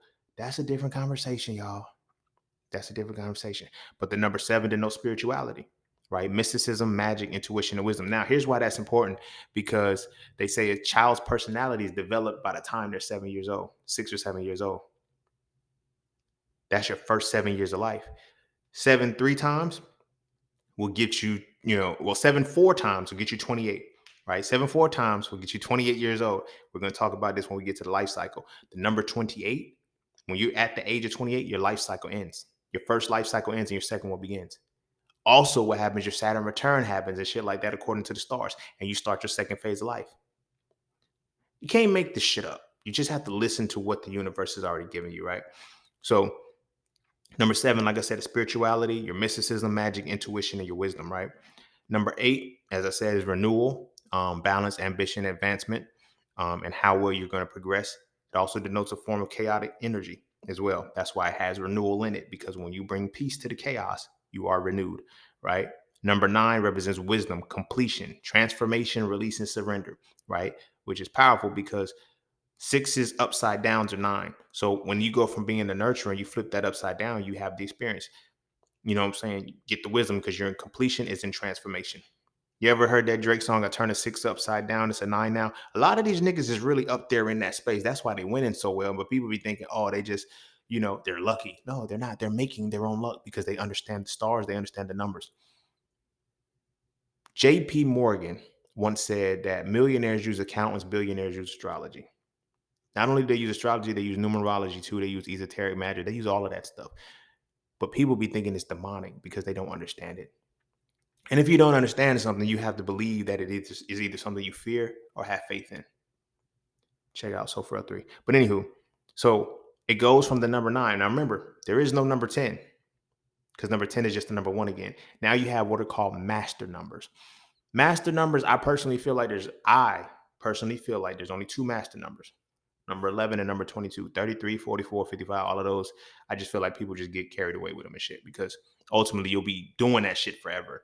You feel me? But number 11 is about divine support and guidance. So now the reason why because number 1, you got to understand, because number 11 doesn't break down to 2. Let's break that, because 1 plus 1 is supposed to give you 2. But number 11 doesn't break down to 2 because you're now having the leadership of the spirit as well. Because if the number 1 is about being a leader, is about being confident, creative, bravery, or brave, or whatever the case may be, the number 11 is that doubled. It is you and your higher self in alignment with that, right? Which now leads to number 22, which is the second master number, which is about introspection, partnership with the divine. So if we understand that partnership on the 2 level is the basic, now you have 2 twos. So you have the partnership of the divine, right? You know what I'm saying? Now it's again, you are now aligned with your higher self. So when you see 1111, right? What that is telling you is that you are now in double support of the support and guidance from yourself and your higher self, or your the spirit guide, the spirit team that you have, and you're getting it twice. You feel me? But again, 1111, even if you break it down, it comes down to a number 4, stability. So now there's so many different cryptic codes that you can find within the numbers that you see, if you understand them. That's why I always ask people, when you see a number, they be like, I saw 1111. What were you thinking? I don't know. Not what were you remembering, not what was on your mind, what were you actively thinking? I have an episode on this. I don't know which one it is, but I break down what it is to actually think. Use a thought. Matter of fact, it's in Soul Frail 3 as well. When you get to the crown chakra, when we're breaking that down, it's like, yo, people have never thought before. What we think is thinking ain't thinking. Thought is an element, right? So, when you now know that thought is an element that you must bring down, and now you are now in line with what you saw. It's like, what were you thinking about? And now people have to really start to be intentional with their mind. So it's like, I know what I'm thinking and I know what I'm recollecting. When I'm remembering something, and I know when I'm actively thinking about something, because when you're actively thinking about it and you see it, that's confirmation. But when you're remembering and you see it, that's affirmation. I'm cold. But like I said, the number 22 is the second master number. Is about intuition, your introspection, and your partnership with the divine. And if you break down Soul Frail 3, I broke down what divinity really is. It is the true harmony between the masculine and the feminine essence. The spiritual, mental, and physical embodiment of the balance between masculine and feminine energies. That's divinity. Divinity is not some mystical shit that you can't tap into or access at will, right? So those are the numbers. You feel me? Like I said, I stopped with the master numbers at 22. I'm not going to go 33, 44, but you can pretty much depict what it's going to be. It is a double up, and it is association with the divine. So now when you start seeing triplicates, mind, body, and soul, you feel what I'm saying? It just adds on to what it is. When you see quadruplicates, you are in a different realm altogether. You are now in 4D. Quick story. When I lived in Philly, I started seeing triplicates with an extra number. Like I would see 4447, 3332, 2442. I would see 2122 or something like that. I never understood what it was. And I'm like, so I learned that there's a quadruplicate point that is when you have mastered yourself, mind, body, and soul, that triplicate point shows that you're not in alignment yet with the fourth point, which is now your causal being, which is now what they call 5D or whatever the case may be. When I started seeing quadruplicates, 4444 or 3333, I realized that I had transformed on the inside and I had transcended a lot of this reality. Largely, a lot of this shit started about a year or two ago, but it's been real heavy. But a year or two ago, I will always see it with a missing number, so it wouldn't be the full stretch. It's like, yo, you're off somewhere. You feel me? All these 3 points are aligned, but you're off on this 4th point. You know what I'm saying? So I had to reach that point of understanding. So those are the numbers, right? And what they mean. So now, like I said, we have the Rosicrucian cycles. We have, what I said, I was going to go over the Rosicrucian cycles, the challenge numbers, and the life cycle, right? I'm going to end with the life cycle. The Rosicrucian path, like I said, is simple. What the Rosicrucian is like, what's going to happen to you for the year according to your numbers. When you know what your numbers are, it's like, okay, every 52 days, this is what your life is gonna be like for this particular point. You feel me? And you got to see how your Rosicrucian cycle aligns with somebody else's. You feel what I'm saying? Your challenge numbers, those are the numbers that are going to be what strengthens you, what makes or break you, if you allow it to make or break you. And your life cycle is the thing that breaks the barrier and ties a lot of this other shit together. So we have ultimately three life cycles in this world. You have birth, you have your first life cycle, your second life cycle, and your third life cycle. Your first life cycle, as I said, is between ages birth until 28. If you study astrology, you know your Saturn return kicks in between 28 and 29 years old. Same reason, because that first cycle is done. That's basically what people don't realize. You're an adult until you're 20. I mean, you're a child until you're 28 years old. So imagine how much we've been pretending being adults and we have not been adults. We've been acting like it. This is why life was so hard for us, because it's like you're playing a role you're not ready for yet.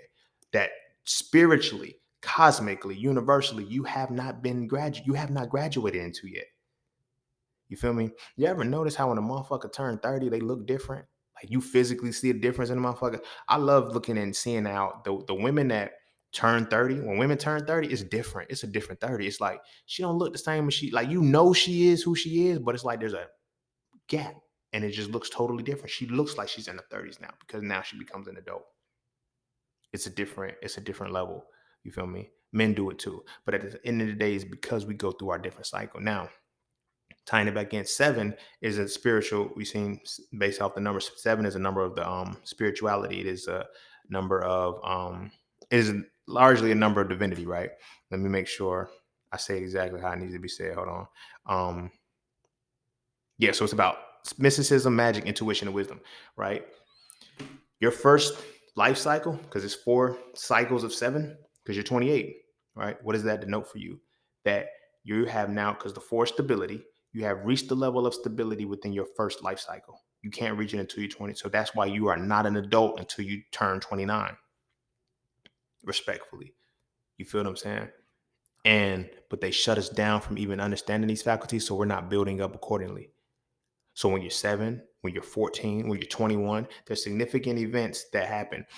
Here's what fucks us up the most. I'm gonna tell you why they shut our divinity down and why we never. You ever notice we get stuck in the time loop at the moment we turn 21? This is why they create the stop that makes us stay 21 forever. Nobody ever pays attention to that. The fact that we're 21 forever. Even not on no funny shit with the store. I know you probably thought about forever 21. You ever notice why that is even a reality? Because spiritually, they shut it down. When you first get your permission to drink, that's it.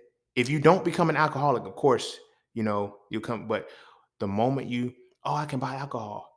Now you feel like you're an adult at 21. That's when you feel like you really are an adult, so you don't put in the other 7 years of work to finalize your childhood. There's still after 21, there's still 7 years of childhood left before you can transform. And that is your first life cycle. They purposely shut that shit down because by 21, what do? We're juniors in high school, in college, mostly, if we haven't, gone down a different route.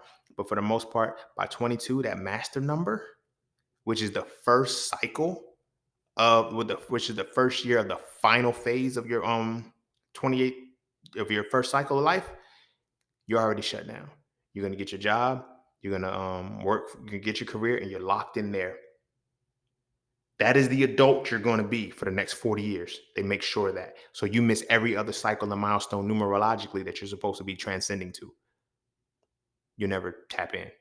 So when you're 20, when your Saturn return happens, when you're 28, it's like, why in the fuck is this so hard? Because you were never preparing for it. Because that 7-year gap when you were supposed to be finalizing, solidifying your last point of your cycle, you weren't doing it. Because you just kept repeating the same life over and over again. You didn't actually grow and develop. And the universe said, I don't give a fuck if you didn't prepare for this shit or not. You're gonna get this work. Sorry. That's why everybody like, yo, my Saturn return drugged my ass. My Saturn return was hard. My Saturn return was this, because you couldn't prepare for it. My Saturn return, I was learning about it as I was slightly developing into it. I was still like 2 years off. No, I'm more than 2 years, because I didn't quote unquote wake up and get serious with the shit. Like I tell y'all, I'm really technically only 7 years old now. because that's when I started living my own life and understanding everything. But from 21 to 25, 21, 26, I was late. So I literally tried to cram in 7 years in 2 years. That shit busted my ass because I had to play catch up. I had to play catch up while still having to work to maintain a livelihood, while still trying to become an. I bit off a lot more than I can chew because of my fucking numbers. My numbers made me do this shit. You feel me? It was my fucking numbers, yo. They made me do this shit. Like, I ain't even hold you. Because when I was 26, at 26 is when I wrote So Frail. That's when I really started taking entrepreneurship as a whole. But that was the number 8. I was the number 8 at that time. Why would you do this in the emotion? I didn't know. I didn't fucking know. But I was simultaneously learning all of these different things at the same time and trying to get through. It's like, yo, I got 2 years to get this shit together. Let me get this shit together. Nah, it's gonna take 7. You're gonna do the 7 years, my nigga. Ain't no way around it. You'll play catch up, but you're gonna do all 7 of these motherfucking years. And I ended up having to do all 7 of those motherfucking years. You feel me? It ultimately led to So Frail 3 and all of these other things that I created, but I had to put in those 7 years. You feel me? But it never changed the fact that I still had to go through it. The universe does not give a fuck whether you late. It doesn't give a fuck whether you didn't know. Like in law, I always say this shit. They be like, ignorance of the law is not absence of the law. Ignorance of universal codes is not the absence of universal codes. It don't give a fuck whether you aware of them or not. So now when people are like, the devil is just busy. Why is my life just hard? Because you are not in alignment with who the fuck, well, not what you are, but who the fuck you really are. You're trying to live a life that you're not. You feel me? For a long time, I ain't even gonna hold you. I didn't want to be a leader.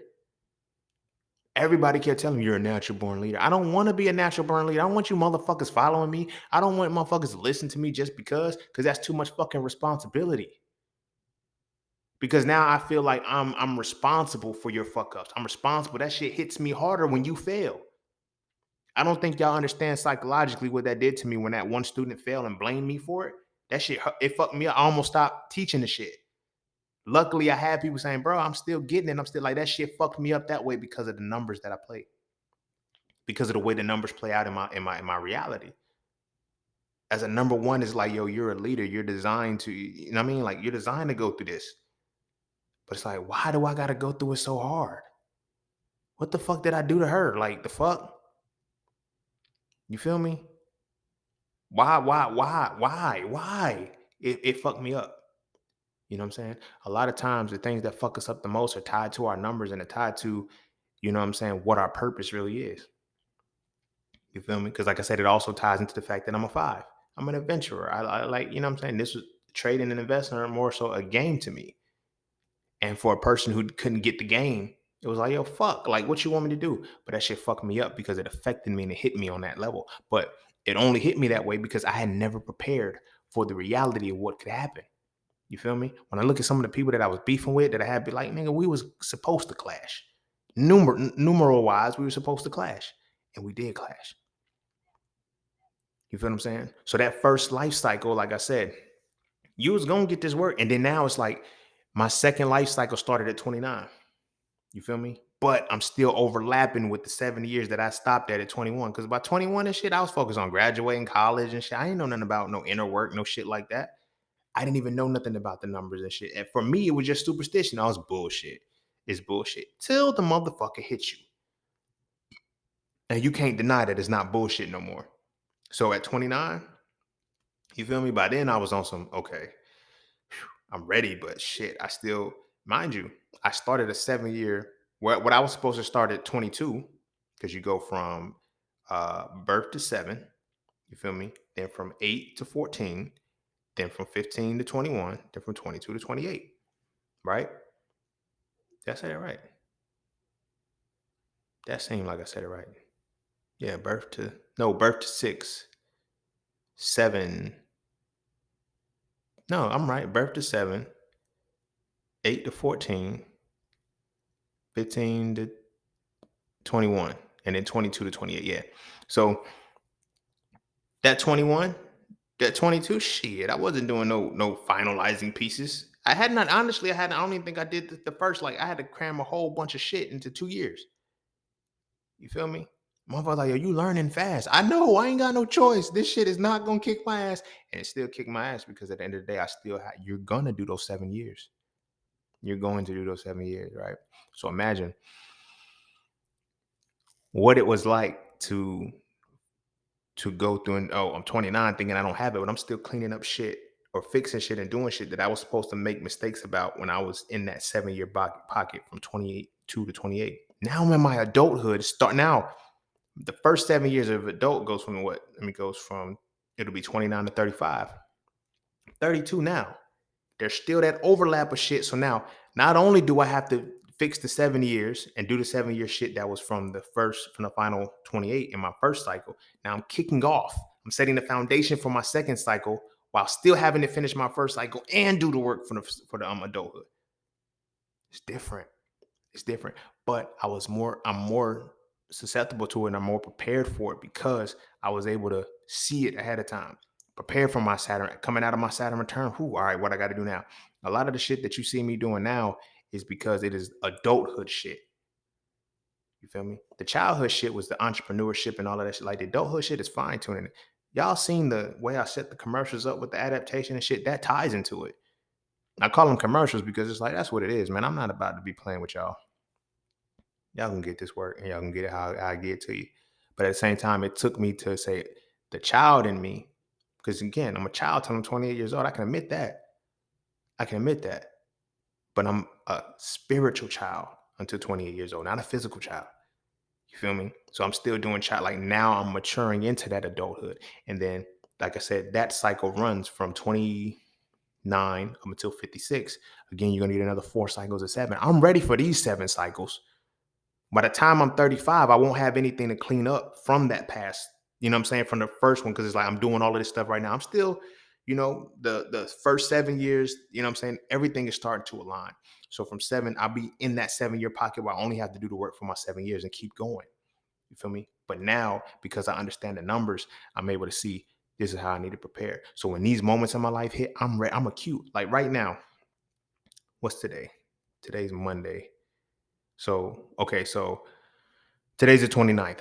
This is still August. The time of this recording is still August. All August, I was challenged like a motherfucker.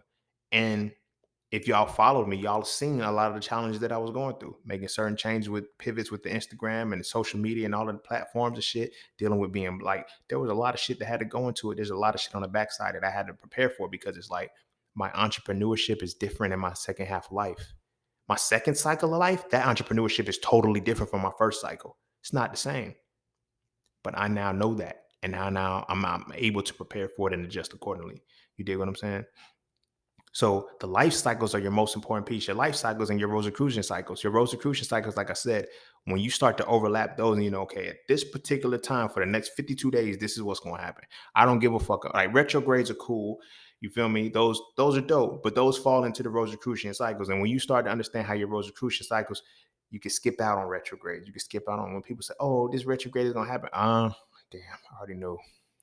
It enhances it because now you know how to prepare. Because like we're coming into Mercury retrograde in Virgo, right? So it means, bam, you need to start getting things. But I knew ahead of time because I'm in the August month, right? Before the retrograde in Virgo kicks off, I'm in my August month. So what was it going to bring me back to anyway? The challenge was to renew and rebalance and to balance myself. What does Virgo energy do? It balances. So the retrograde teaches you to go backwards and to revisit things that you need to be stabilized and grounded with. You feel me? The numbers are going to show you the exact same thing, but the numbers are going to show you it from a quantitative perspective. The stars are going to show you from a qualitative perspective. So when you get that and you start to realize what cycle you're in, now you prepare accordingly. Now your final cycle of life is going to be between 59 and death, or 59 and what is that? 82. That would be 28 days,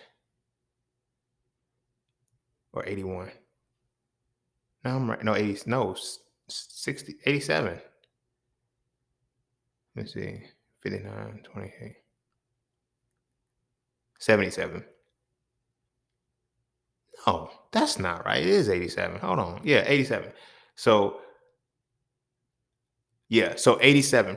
So if you live beyond 87, you are now in a fourth level. That's why the elders are you're a grand elder at that point, because if you can make it to 87 and beyond, well, 88 and beyond, think about that.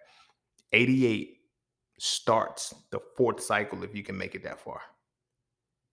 Starts the fourth life cycle that you could have. You feel what I'm saying? 88 and beyond. Life expectancy is 86 years old because they have created a system that has structured us down to only live a certain amount of time. You don't get into that fourth space. So now when you have that stability, that is who's supposed to be able to teach the children this. But they don't even learn it by the time they're dead. And they don't even have the capacity to do it because their bodies are frail and everything. They can't keep up. Or they didn't make it out of the third cycle. You feel what I'm saying? So when we live in this life, we have to realize that there's two solid points that we have to focus on, and that's getting our life cycles done. Right? Getting our life cycles done. Right now, if you're my age, you're in your second lifestyle cycle, a little older than me. A little younger, you might be finishing up your first one. You feel me? But you need to understand thoroughly what it's going to take for you to get it. So understanding your numbers is going to really dictate how you need to maneuver through this world. You chose your name. Your parent just put it on the paper. You feel me? You chose your birthday. I'm going to say this and I'm going to go ahead and wrap it up. People ask me, how can you choose your birthday, whatever the case may be? I don't know how you choose it, but you choose it. You choose your name and everything. And I'm going to say this because of this. I was supposed to be born on April 13th. Don't y'all run my fucking natal chart too when I give you these numbers. With your punk asses. Well, y'all don't know where I was born at, so y'all can't run it anyway.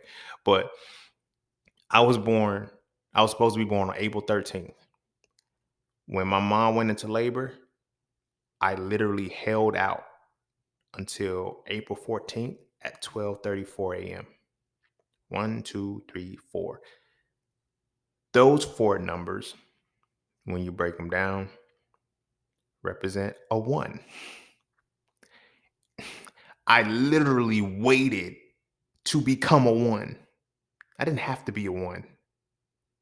You feel me? If I would have came out at 12:33, not 12:34, but 12:33, I would have been a 9.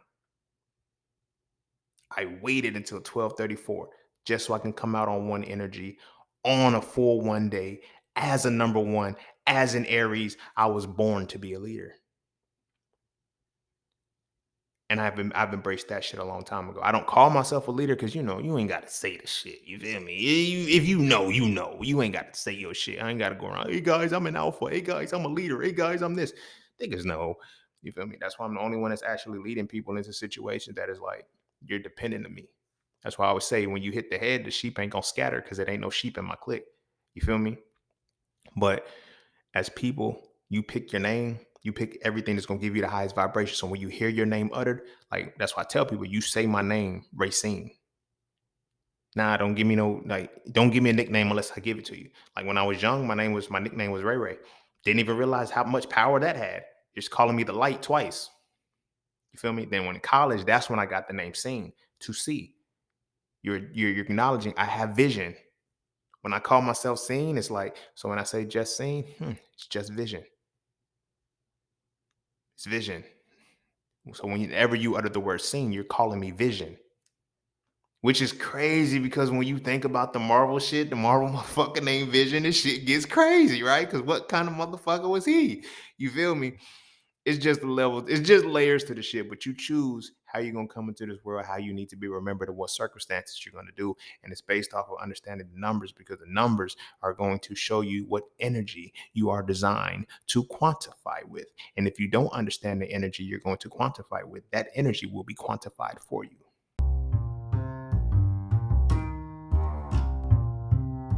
And don't forget to check out Cafe Clothing, formerly Just Scenes merch.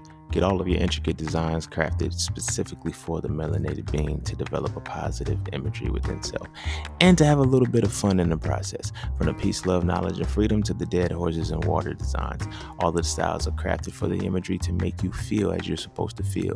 Because as I always say, the best way to fit in is to stand out. And what better way to stand out than with your exclusive styles from Cafe Clothing.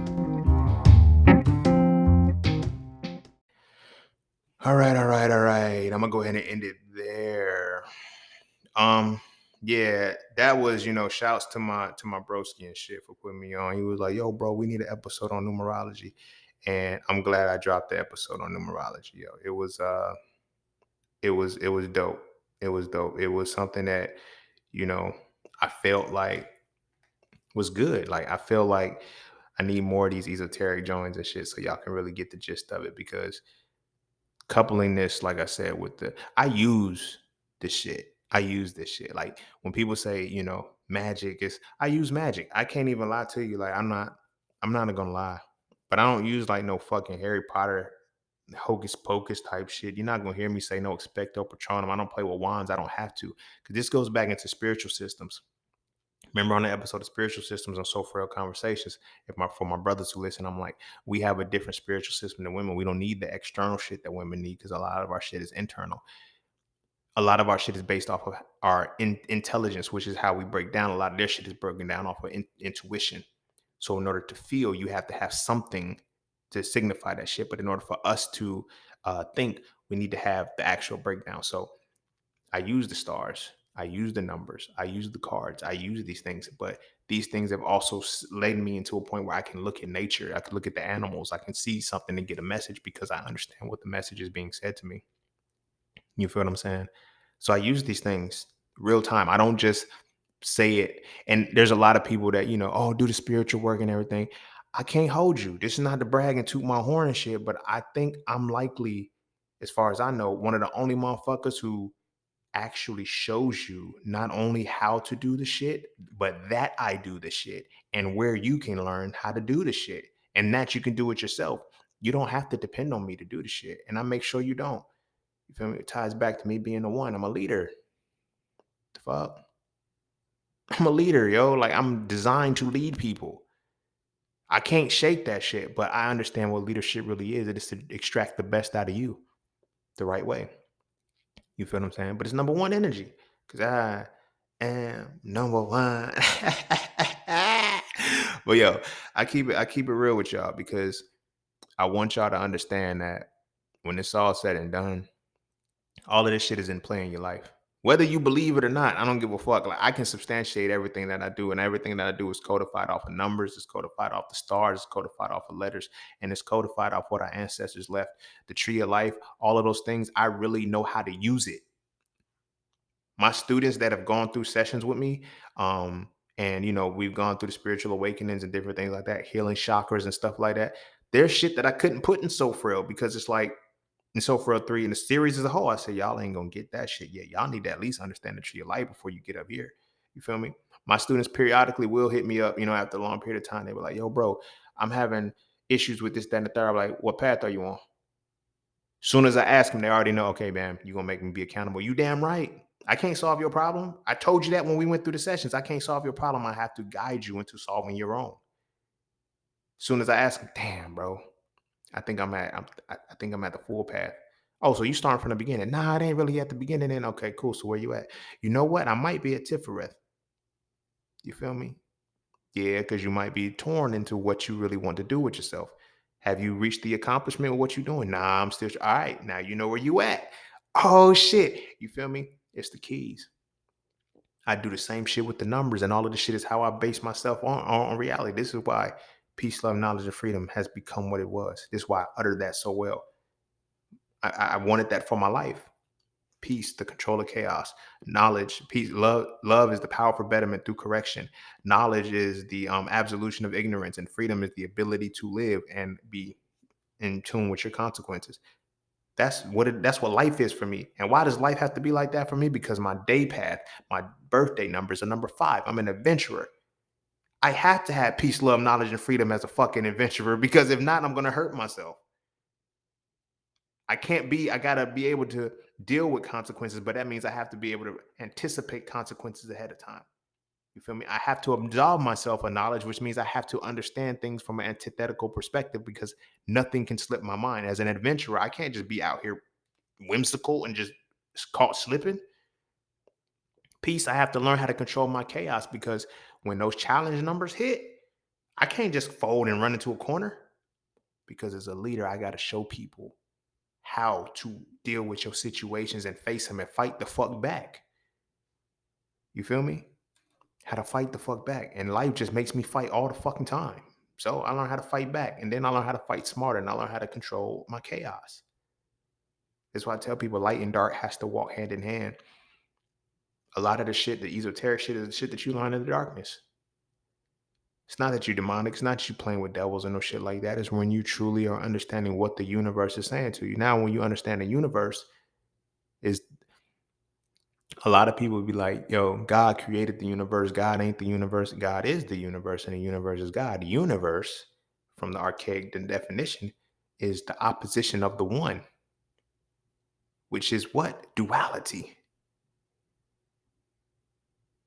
So the universe is literally the dual nature of the being. So when you look at the four elements, air, fire, water, and earth, and you look at Yahweh's name or Jehovah's name, and you break it down and remove the consonants and get Yod He Vav He, now you understand the four elements, and you understand what God is.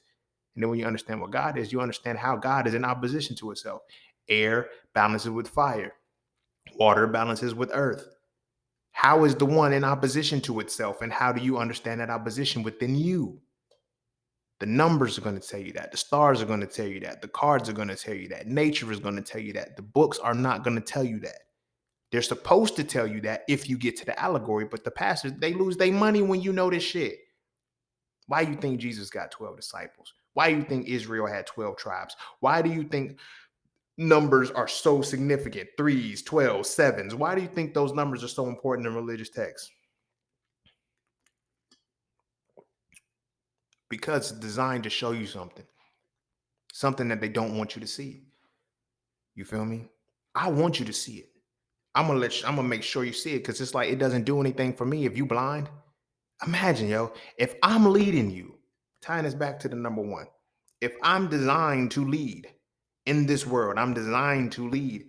How in the fuck am I gonna walk with somebody or guide a motherfucker who doesn't want to open their eyes and see? Who I'm keeping blind purposely? That means I have to hold your hand and I can't focus on what's in front of us because I'm worried about you focusing on what's right with us right now. Oh, watch your step. Don't forget, look about here. It's like, no, I want you to, do you see that big ass boulder right there? Why the fuck would you walk into it? I didn't see the boulder. No, it's not on me to, you know what I'm saying, to walk you into the boulder, walk you around the boulder. It's to make sure you don't see the fucking boulder. I mean, to make sure you see the boulder and you move accordingly. You feel what I'm saying? Each of us, we're tied to the numbers, to the numerals, and the energy that is associated with quantification. How do you quantify your life? Because your life is already quantified.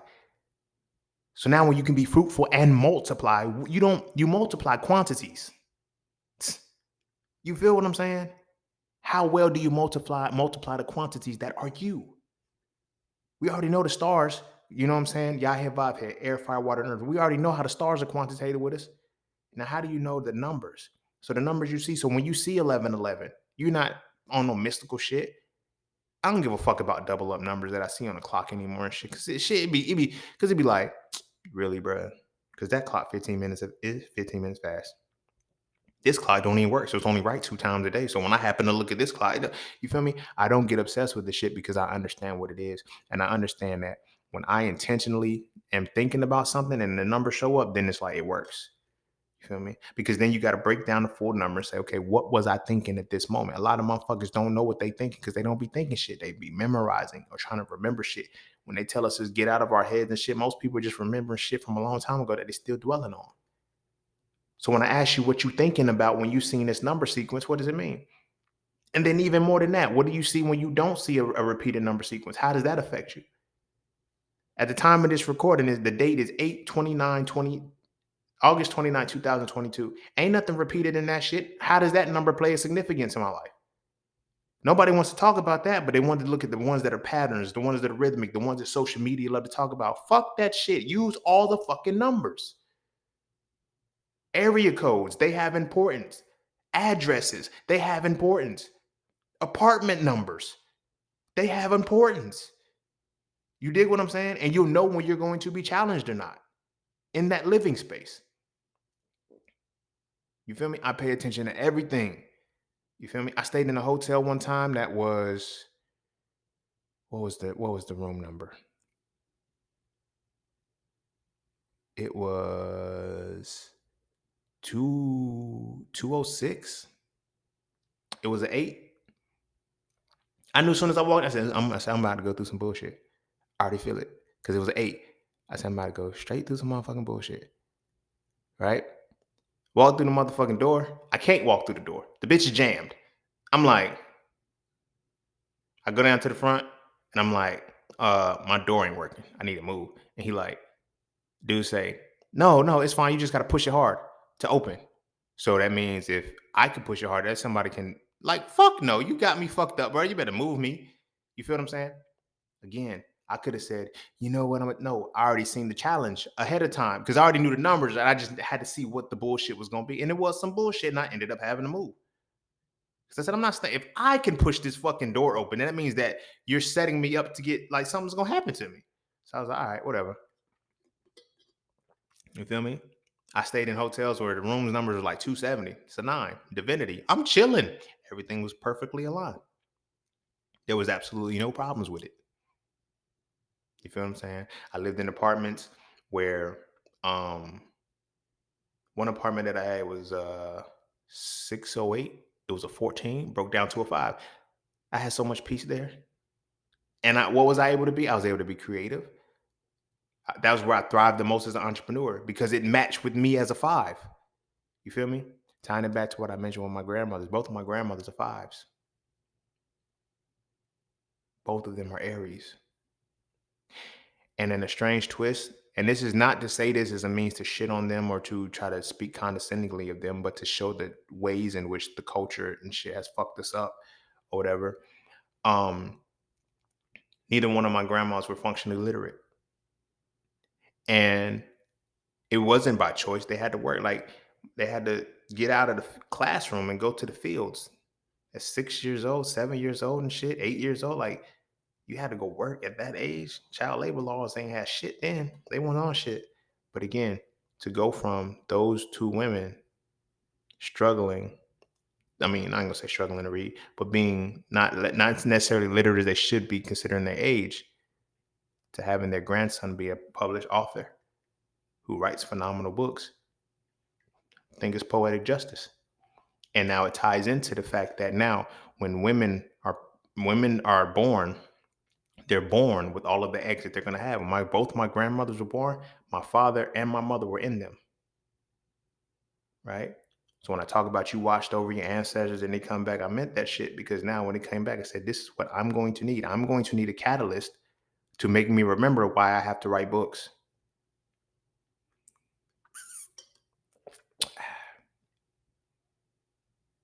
And I did it. Became the one and did the things that I was supposed to do. And you feel me? There's other things that I got to do in this world. Now, my purpose ain't done. I just done part. Like I've done the purpose for the first cycle of my life. Everything you see here, the podcast, mastering the market, inflate with inflation, SoFrel 1 through 3, hitting it raw, the merch, with Pala Cafe clothing. I gotta stop calling it merch. All of these things that you see right now, these are for cycle number 1. I'm on cycle number 2 now. This is when I get into the big boy shit. This is when I get into the real estates. This is when I get into all these other things. But there's shit that I had to do first. You feel me? To make sure this shit works. That's how your life cycles work. And if you pay attention to the numbers, you can stay ahead of time. I learned the numbers late.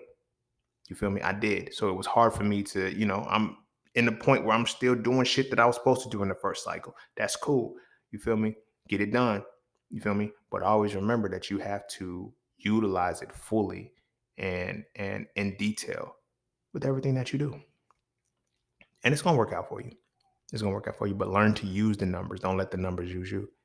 You feel me? It's just like the stars, just like magic, just like all of these other things. You learn how to use it intentionally.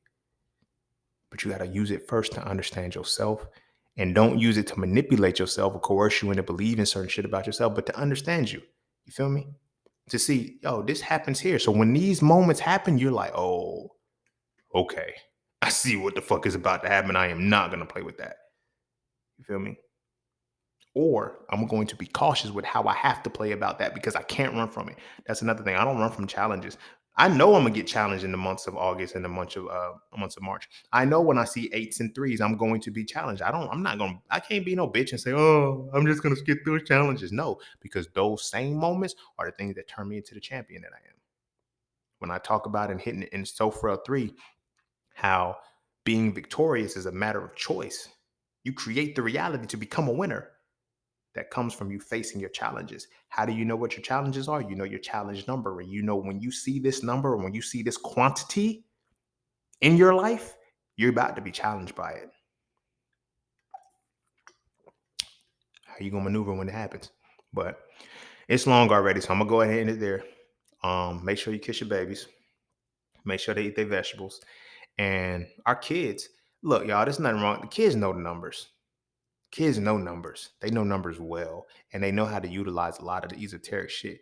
Let's I challenge y'all, you know what I'm saying? You don't have to, but just sit with your kids and teach them the numbers and teach them how to play with the stars and teach them the significance of meaning and watch how well they develop in life because they start to see certain things, you know what I'm saying? Numbers, and don't teach them from the accession perspective or believing, but get them to the levels of understanding with it and watch how they maneuver in life.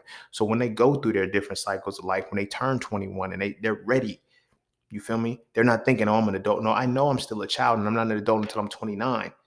So now I got this next 7 years that I have to be intentional with to lock down the rest of my life with. This is why they teach you to go to college, get your PhD. Like most people, when they finish their PhDs and they med schools and all the shit, how old are they? 28.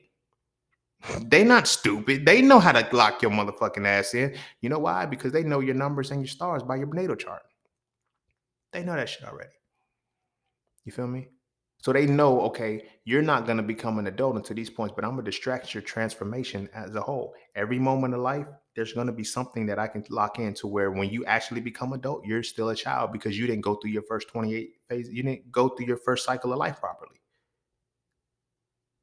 So by the time you're 29 and 30 and now you're locked into your career, I don't have to worry about you trying to become an adult because you never stopped being a child. You're just an old responsible child now who thinks they're an adult, but you're not because you're not having, and that's why the midlife crisis hits. When does the midlife crisis hit? 14 years into the 28 years of the second cycle. 44, 45 years old. It's not an accident, y'all. That's why they have the shit mapped out. Oh, your midlife crisis. You feel unfulfilled in life. You feel like you're not doing what you're supposed to be doing. Bing.